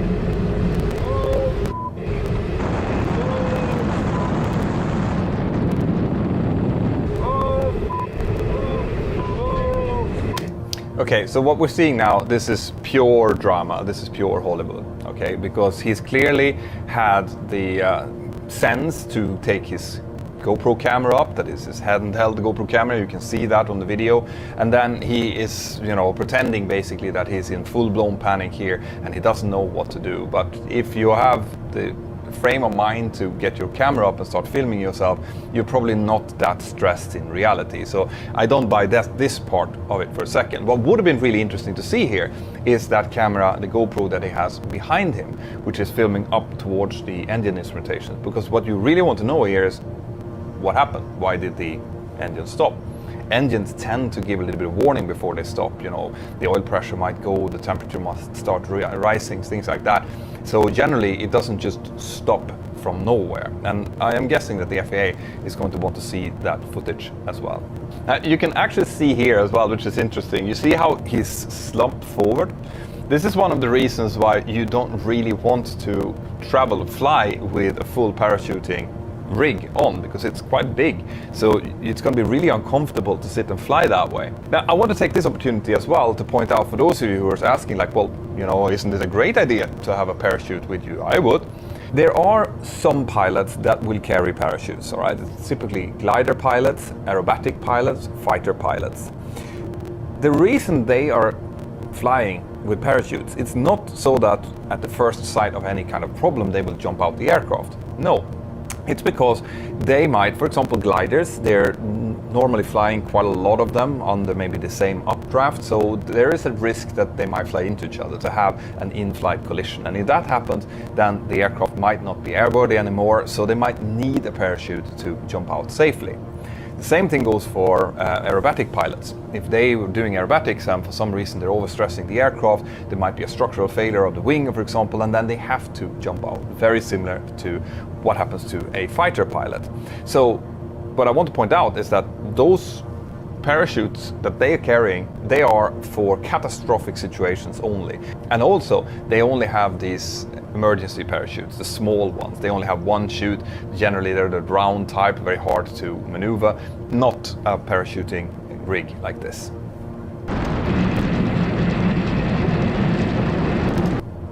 So, before he jumps out now, let's discuss a little bit what you should be doing if you have an engine failure. So, if you're in a single-engine aircraft like this, you're at 9,000 feet, the aircraft suddenly stops. We've already talked about the first thing that you should do, which is to trim the aircraft for the best glide speed. And then you should be looking out for places to put the aircraft down on. That's aviate, navigate, okay? So that's the first thing. And once you've done that and you've found a place that, all right, that looks good, I'm going to start heading over there, then the next thing you want to do is you want to try to restart the engine. That makes sense, doesn't it? Like, if you can manage to get the engine restarted, you don't have a problem anymore. You can maybe go and land at the close airport nearby to have a technician to look at the aircraft. The way that you tend to do this is that you go through the most likely reasons for the engine failure. So that's potentially to put the mixture full rich. That's to make sure that the engine gets as much fuel as it can. The next step is possibly to check the magnetos. Maybe the sparks are not working inside the spark plug, so you want to switch it over to the remaining magneto to see if that manages to start the engine up. Next thing is, carburetor heat on, so that you utilize the heat of the engine to potentially melt off any ice that has formed inside. And then you want to switch between fuel tanks. If you have many fuel tanks, you switch from one to the other. Maybe you have forgotten to switch it over and you run dry in one tank, so you want to go over to the other. And any of these things might get the engine to start again. So that's the next thing you want to do. If that fails, well, then the next thing you want to do is you want to call out a mayday call, 121.5 or your current frequency, tell them where you are so that they can start sending out rescue. But as I said, it's possible that this tail aircraft didn't even have a radio on board. But then, after that, you just continue to fly this aircraft, right? The aircraft flies beautifully, right? It does not fall straight down as some people think. It will fly nicely and you'll have plenty of spaces. I saw there was a riverbed down here, has a lot of flat areas. And remember, this is a tail dragger aircraft. The main gear here is very sturdy. It's made to do off-field landing. So there's all possibilities to land this aircraft successfully, even with the engine not working.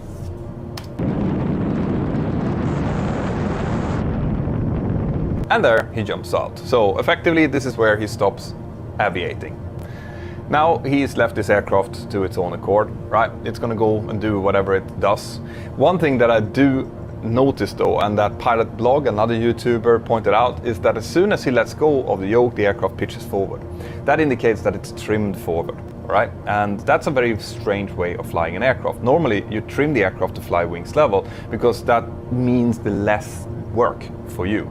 If you have it trimmed forward, it means that it's constantly wanting to dip the nose and you constantly have to hold against it. That is a really, really weird way of flying. And there's no real reason why you should have it trimmed forward, unless you want it to tip down as you leave the aircraft. Another thing that I just love with the internet community is that because there's been a lot of controversy around this video, we have this community of internet sleuths and of a nice mountain. So this means that the aircraft has come in somewhere around here to crash. So once again, I would ask myself, first of all, there's a nice clear area down here which doesn't have any brushes on it. If I was a professional parachutist and I was in this situation, I would probably aim for somewhere around there. But also, why isn't he going down into the valley? Why is he going that any CFI would ever teach the road where just to stand in front of the NTSB and the FAA and defend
LNRHU November Alpha Charlie Tree 01 contact Reykjavik Center on 125.5. Good day.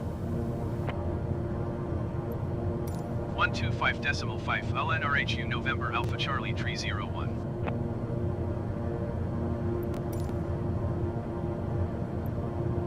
Reykjavik Center LNRHU November Alpha Charlie Tree 01 13,000 feet. LNRHU November Alpha Charlie Tree 01 Reykjavik Center QNH 29.85. Continue as planned.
extreme winds caused this plane to lift up.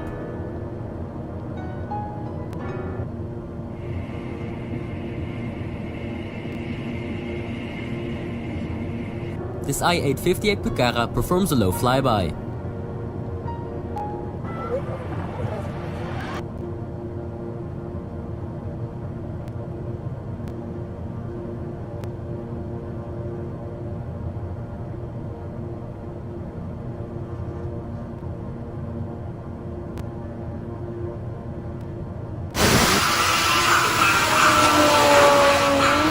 Nitro is not your friend.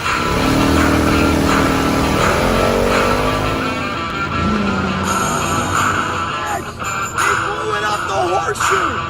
The horseshoe! Oh my gosh! It's the greatest show in motorsports, and you got a front row seat here on Cycle Track. Top Fuel Motorcycle, here we go!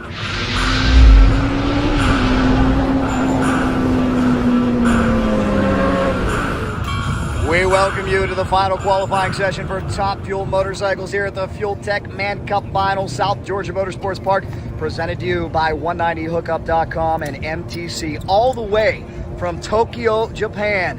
It is Reggie Sato on his Nitro Funny Bike Harley Davidson. He will take on the defending Man Cup champion, Mitch Brown. Guys, this is going to be epic. It is really cooled down here at South Georgia. We could see some really strong numbers. Mitch ran a career best here at 598 last year, en route to winning his championship title. Won the Norwalk Night Under Fire earlier this year, and he's looking to keep that big number one on the back of this 1,500 horsepower machine. Right now we got a good old-fashioned 4-cylinder versus 2-cylinder battle. You never know what's going to happen in Top Fuel with this much horsepower. Enjoy your front row seat, all the speed, thrill, fails, and everything in between. We're going to take this all the way till the end, till we crown a champion. Stay with us all throughout this video from South Georgia Motorsports Park. It's go time. Here we go. Mitch will fire first. His starting line procedure takes much longer.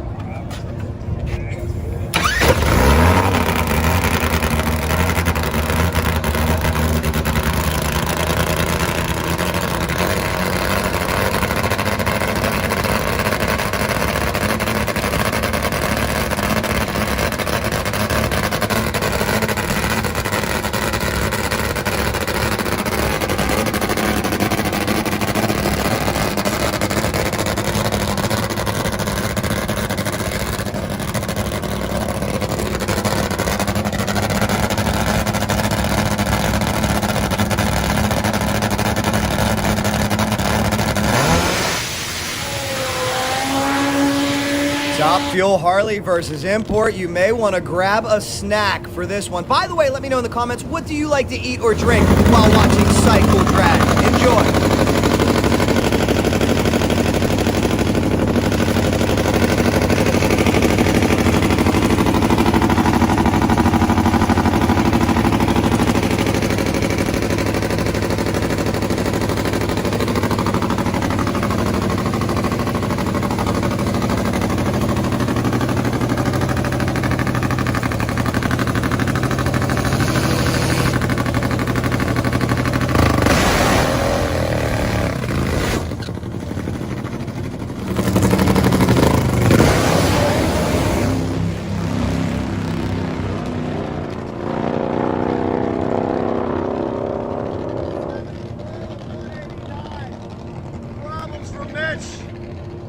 Score this one, Team Harley.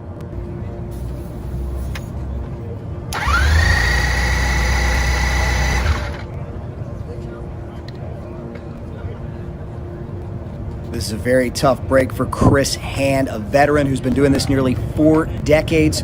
They were late arriving. They did have some problems with their motorhome. This sport is so incredibly expensive, and this team is reaching a point where they're having trouble keeping up with the finances, but we certainly appreciate them being here. Let's hope Chris can get qualified. He's a wonderful racer, but unfortunately it looks like they're going to have to back it off. What is wrong with this motorcycle? You can see the frustration by Chris. He's a 5-second club member. Elmer Trett tuned him to his first 6-second run over the phone. That's how long Chris has been doing this with his lovely wife, Sharon. Tough break for Team Chris Hand. Not exactly sure what happened. Bridge from Gainesville, we found out. And the bass guitar. It's going to happen in Top Fuel Motor. Who you have to believe has a psychological advantage. Final qualifying.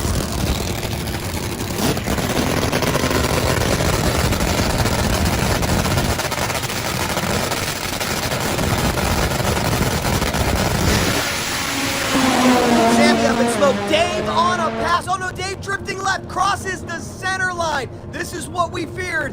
What happened? What went wrong? Let's check with the team. Yeah, it was gonna fucking go.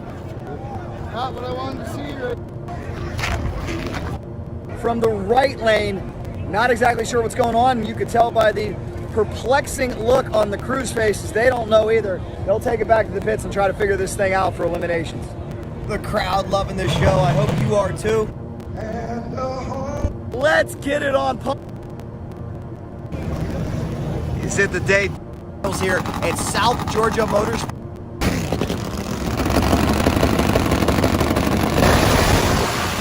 Dead even off the line. We're set to crown our first winner. Back and forth. Reggie pulling away. Top end of the racetrack. Tokyo 701 takes the win. A little bit of a round at a time, huh?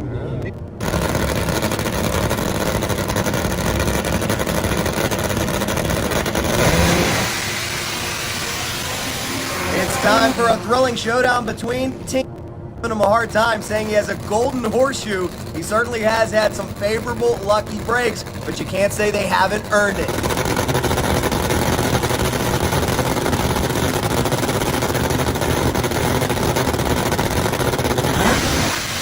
And we got an epic showdown here. We are side by side, bar to bar. Mitch pulling away. Top end, give it to Mitch Brown, 594. Whoa! I think that goes sleep in the lobby like a...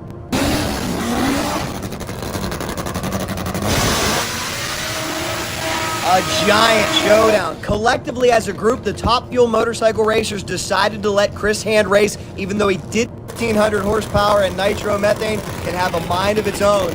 Dave is one of the most nice and straight. Vantine fights a wobble. He won't cross this time. Top end of the racetrack. Dave Vantine, 583. Wow. Another day. And we want to see you back out there next season. How about it, guys? Persist.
story. It all happened in Vietnam after the Paris Peace Agreement in 1973. Everyone thought that the Vietnam War was finally over. But immediately after the American forces evacuated, North Vietnam was quick to act, and they took the main bases in the Central Highlands. It's nothing new. Armed forces see a strategic opportunity and they take it. Well, 7 months in country now, 3 Purple Hearts. I don't need a 4th. But for the people in Vietnam, this was hell. The fighting resumed, and now the situation was worsening with every passing week. The only people who remained were some American advisors. As they left the country on the U.S. military planes, the South Vietnamese families left their torn-up homeland in search of freedom. As the North Vietnamese forces were conquering areas along the coast in March of 1975, fixed-wing aircraft kept carrying people off the land, and they carried them to the recently built-up camps located nearby. These were camps built in the Philippines, Wake Island, and Guam. The last plane to carry civilians out of Vietnam was a Boeing 727 that flew on March 29th. They thought it would be easy carrying all of the 290 passengers to safety, but the pilots soon realized the landing gear wasn't opening properly. This is because 7 people climbed into the landing gear of the aircraft and the doors couldn't open. While they were having trouble landing the rescue planes, the North Vietnamese attacked and shelled Saigon. Can't tell, and I don't want to check until we get in closer. That's the biggest problem I see at the moment here. Why is the attack on Saigon such an important part of the story?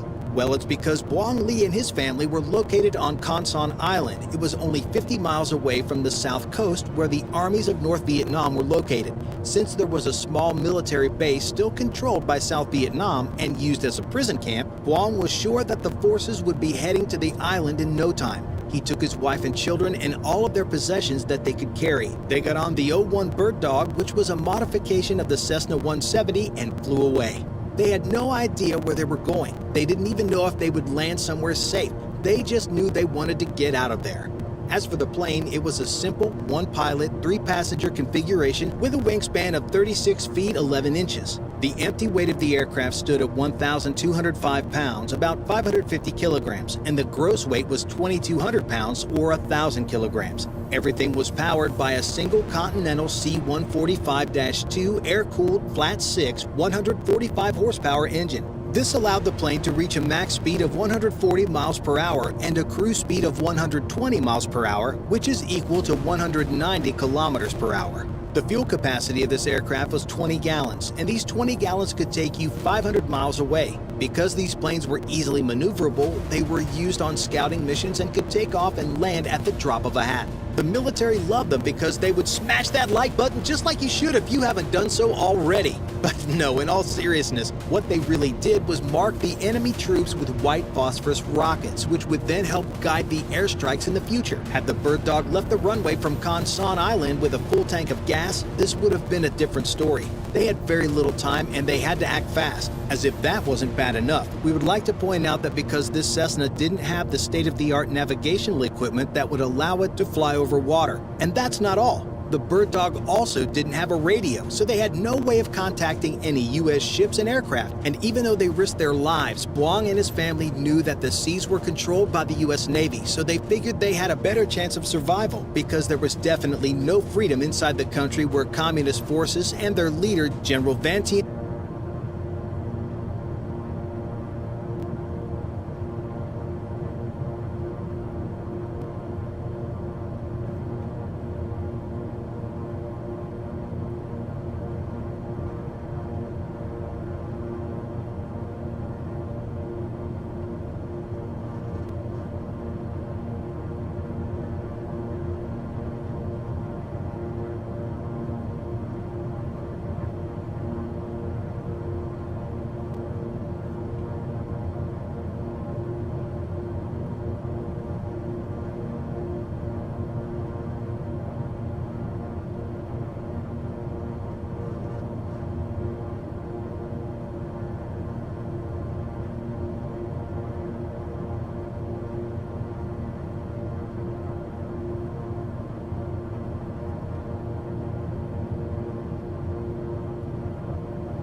Guangdong was ravaging homes and destroying their own population.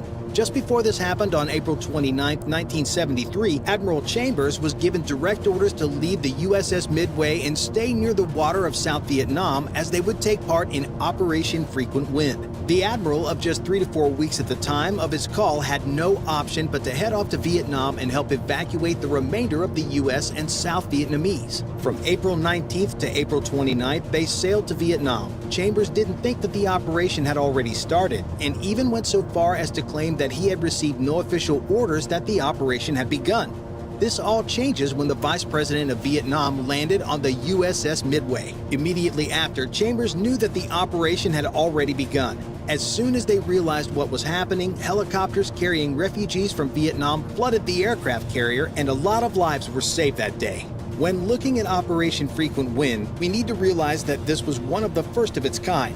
During the war, these aircraft carriers would be used for bombing, combat air patrol, and even intelligence gathering. But this wasn't the case with this mission. This was a non-combat mission. If we look at some of the previous missions of this kind, we would see that they were usually small. They didn't need a specially trained crew to take care of the refugees because there were only about a dozen of them per day. Nothing a transit officer and some sailors couldn't handle. But this was different. Now, the entire carrier crew has been instructed to get their men ready with specific drills that are aimed at preparing the crew for all sorts of possible problems. Everyone was aware that the operation had begun. The landing of the Vice President signaled it. Seeing that the U.S. was ready to evacuate the South Vietnamese, Vietnamese pilots got into whatever aircraft they could find lying around, and they flew to the nearest airbase located in U Tafao, Thailand. The New York Times reported that 74 planes carrying about 2,000 people landed in Thailand without warning. They all requested asylum, and the planes kept coming in.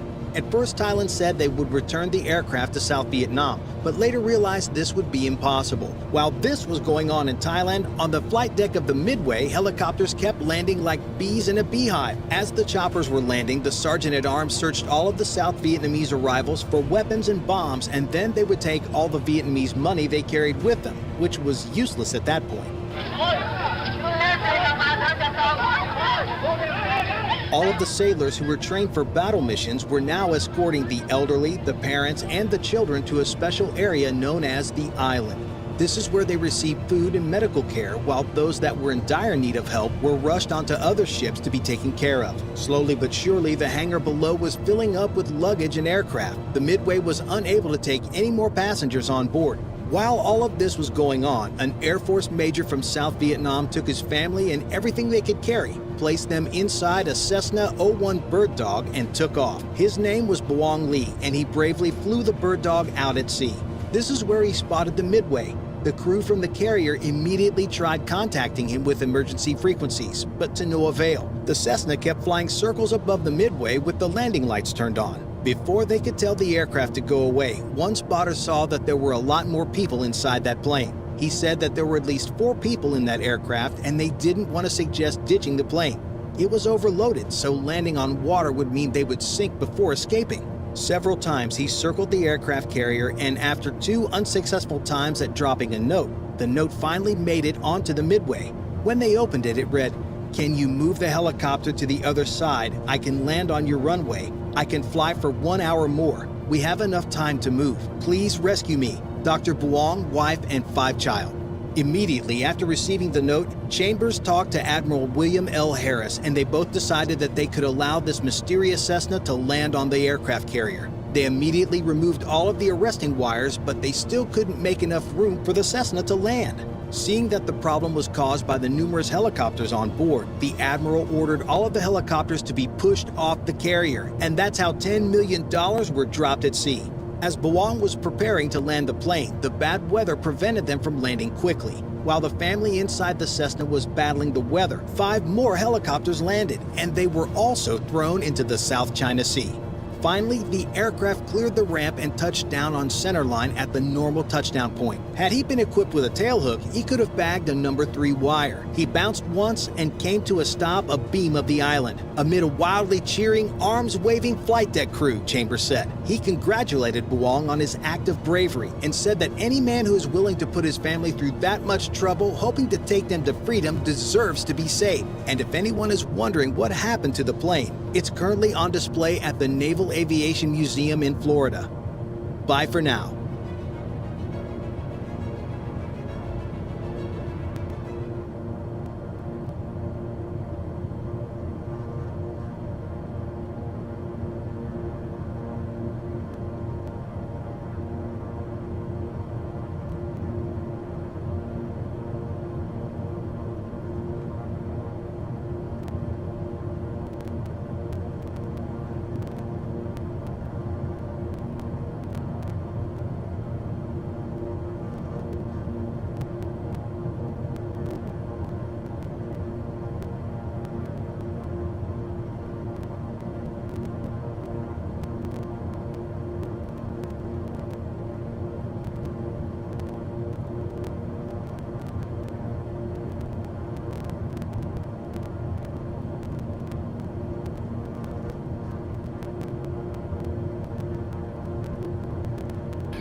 Say good boy. Good boy.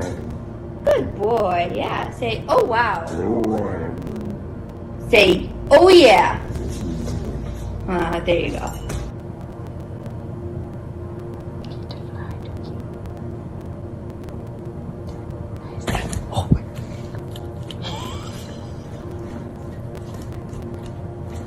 Did you get it?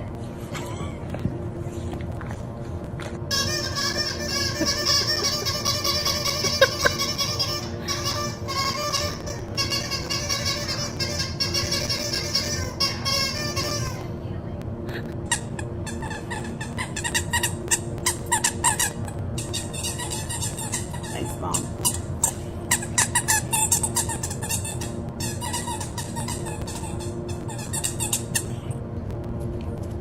Car approaches. She goes prone. She waits. Now it's dance time.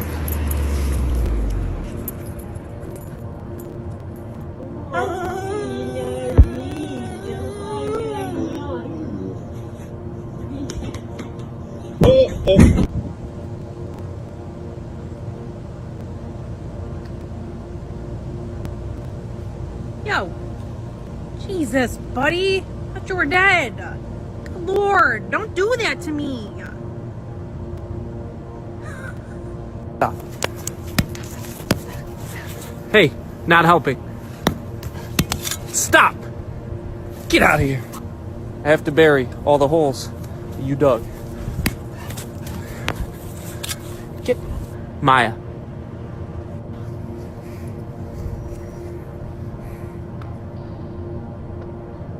Good boy.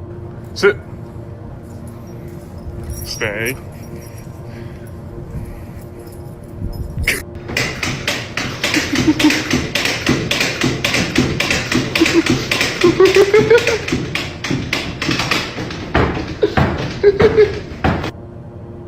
Bailey. Bailey. Come here, Bailey. Come on, girl. Come on. Bailey. Come on.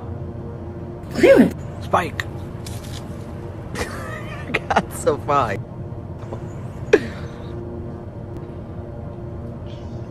No. Hey.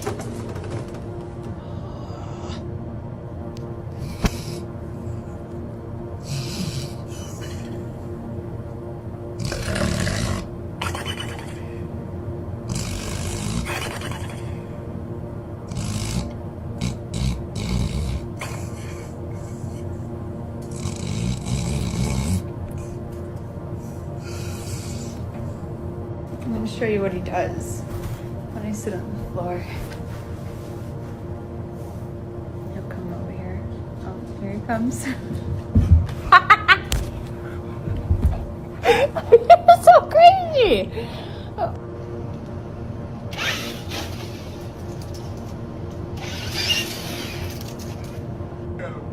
Look at him! Look at him! Don't do it! Don't do it! No! Don't do it! No!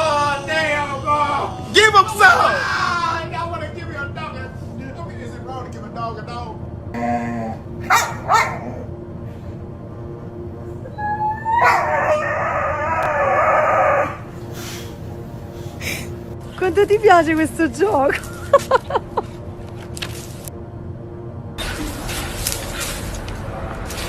Incredibile.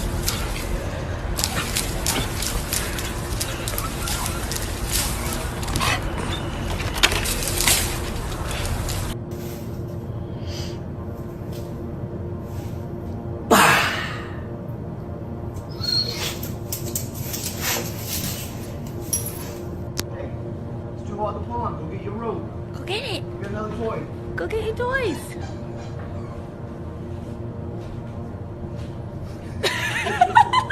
Where did it go?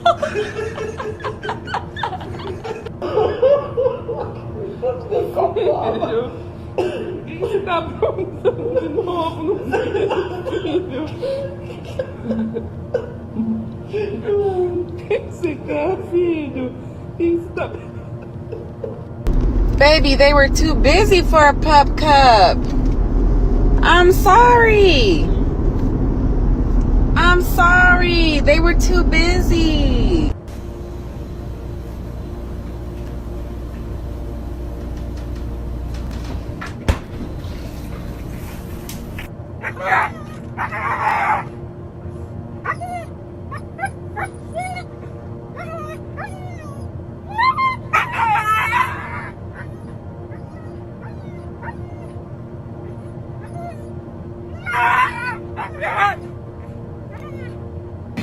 Yeah, he tickles.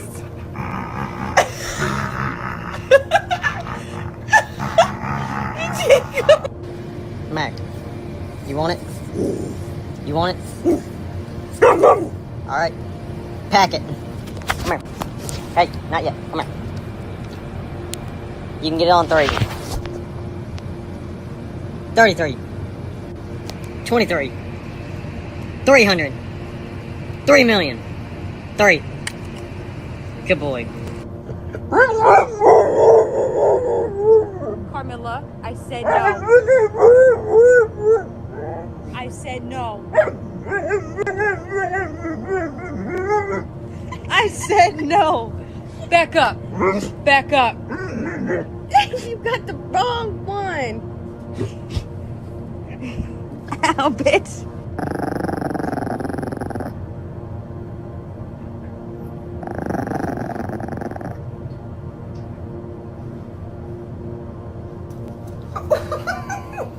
Why did he kick us off?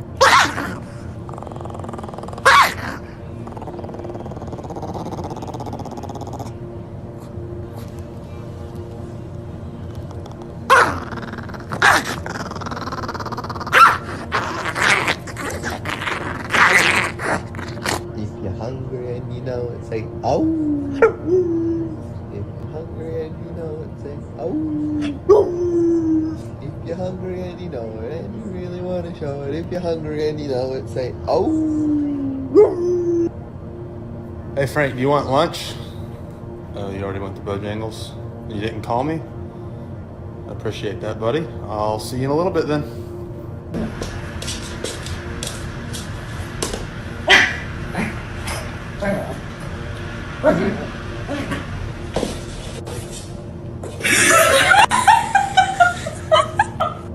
Drive.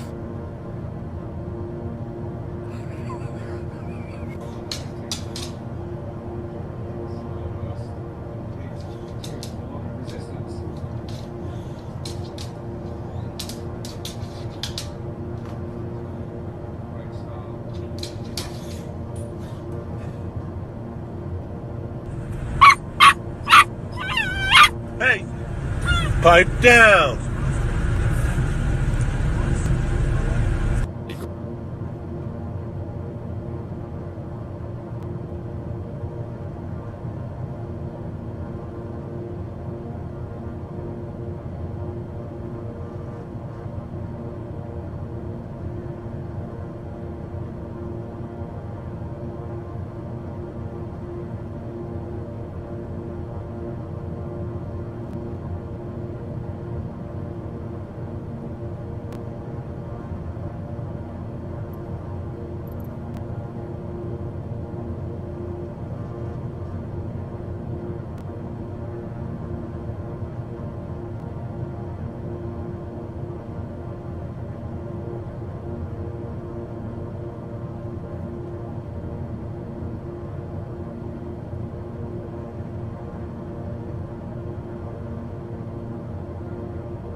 Reykjavik Center, LNRHU November Alpha Charlie 301. Request 5,000 feet. LNRHU November Alpha, Charlie 301 descend and maintain 5,000 feet.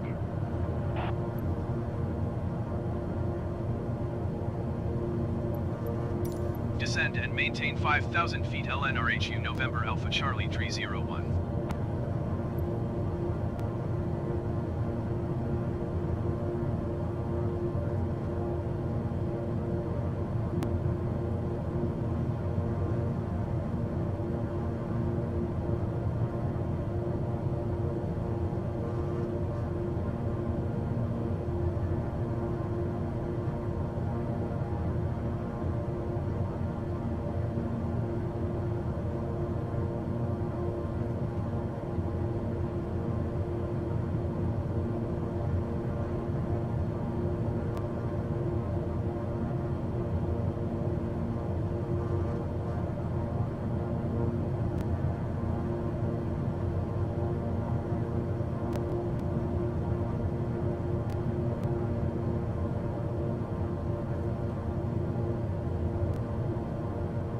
LNRHU November Alpha Charlie 301, please expedite your descent 5,000 feet.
Reykjavik Center, LNRHU November Alpha Charlie 301. Request 3,000 feet. LNRHU November Alpha Charlie 301, request denied.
Reykjavik Center, LNRHU November Alpha Charlie 301. Cancel IFR at this time.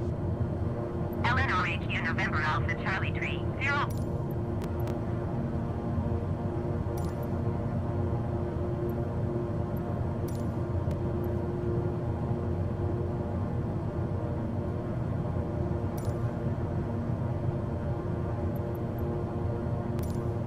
Keflavik Tower LNRHU November Alpha Charlie Tree 01 is 10 miles northwest 7,700 feet with uniform to land. LNRHU November Alpha Charlie Tree 01 Keflavik Tower. QNH 29er decimal 9er 1116 tree at 17. Make left base runway 19er. Make left base runway 19er LNRHU November Alpha Charlie Tree 01.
LNRHU November Alpha Charlie Tree 01 wind 16 tree at 17.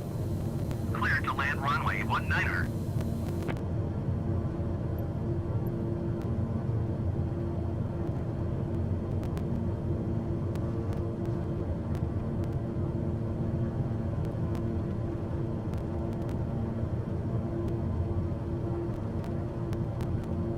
LNRHU November Alpha Charlie Tree 01, did you copy? Cleared to land runway 19er LNRHU November Alpha Charlie Tree 01.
next taxiway.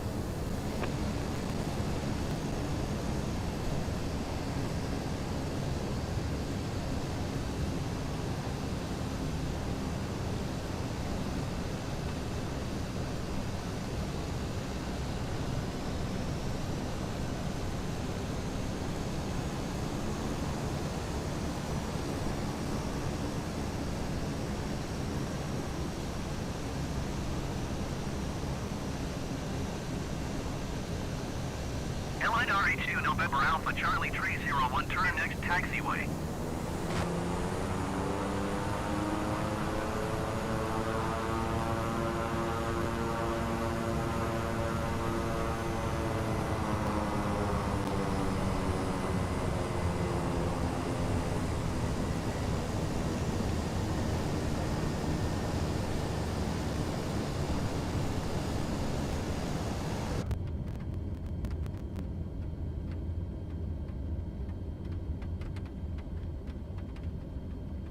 Airline RH2 November Alpha Charlie 301, exit runway when able.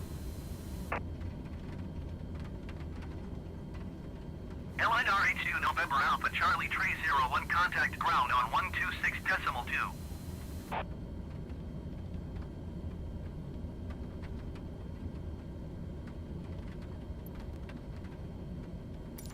Going to 126.2 LNRHU November Alpha Charlie 301.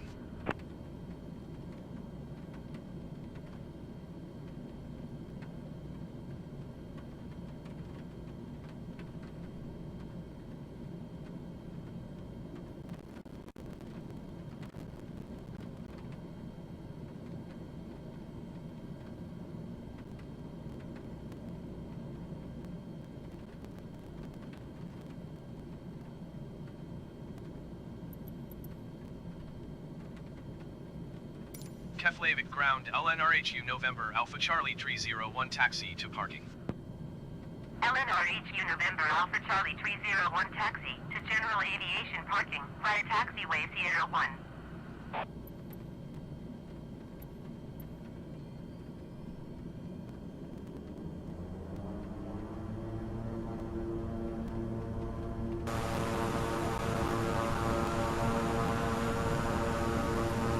LNRHU November Alpha Charlie 301, acknowledge last transmission. Taxiing to general aviation parking using taxiway Sierra 1 LNRHU November Alpha Charlie 301.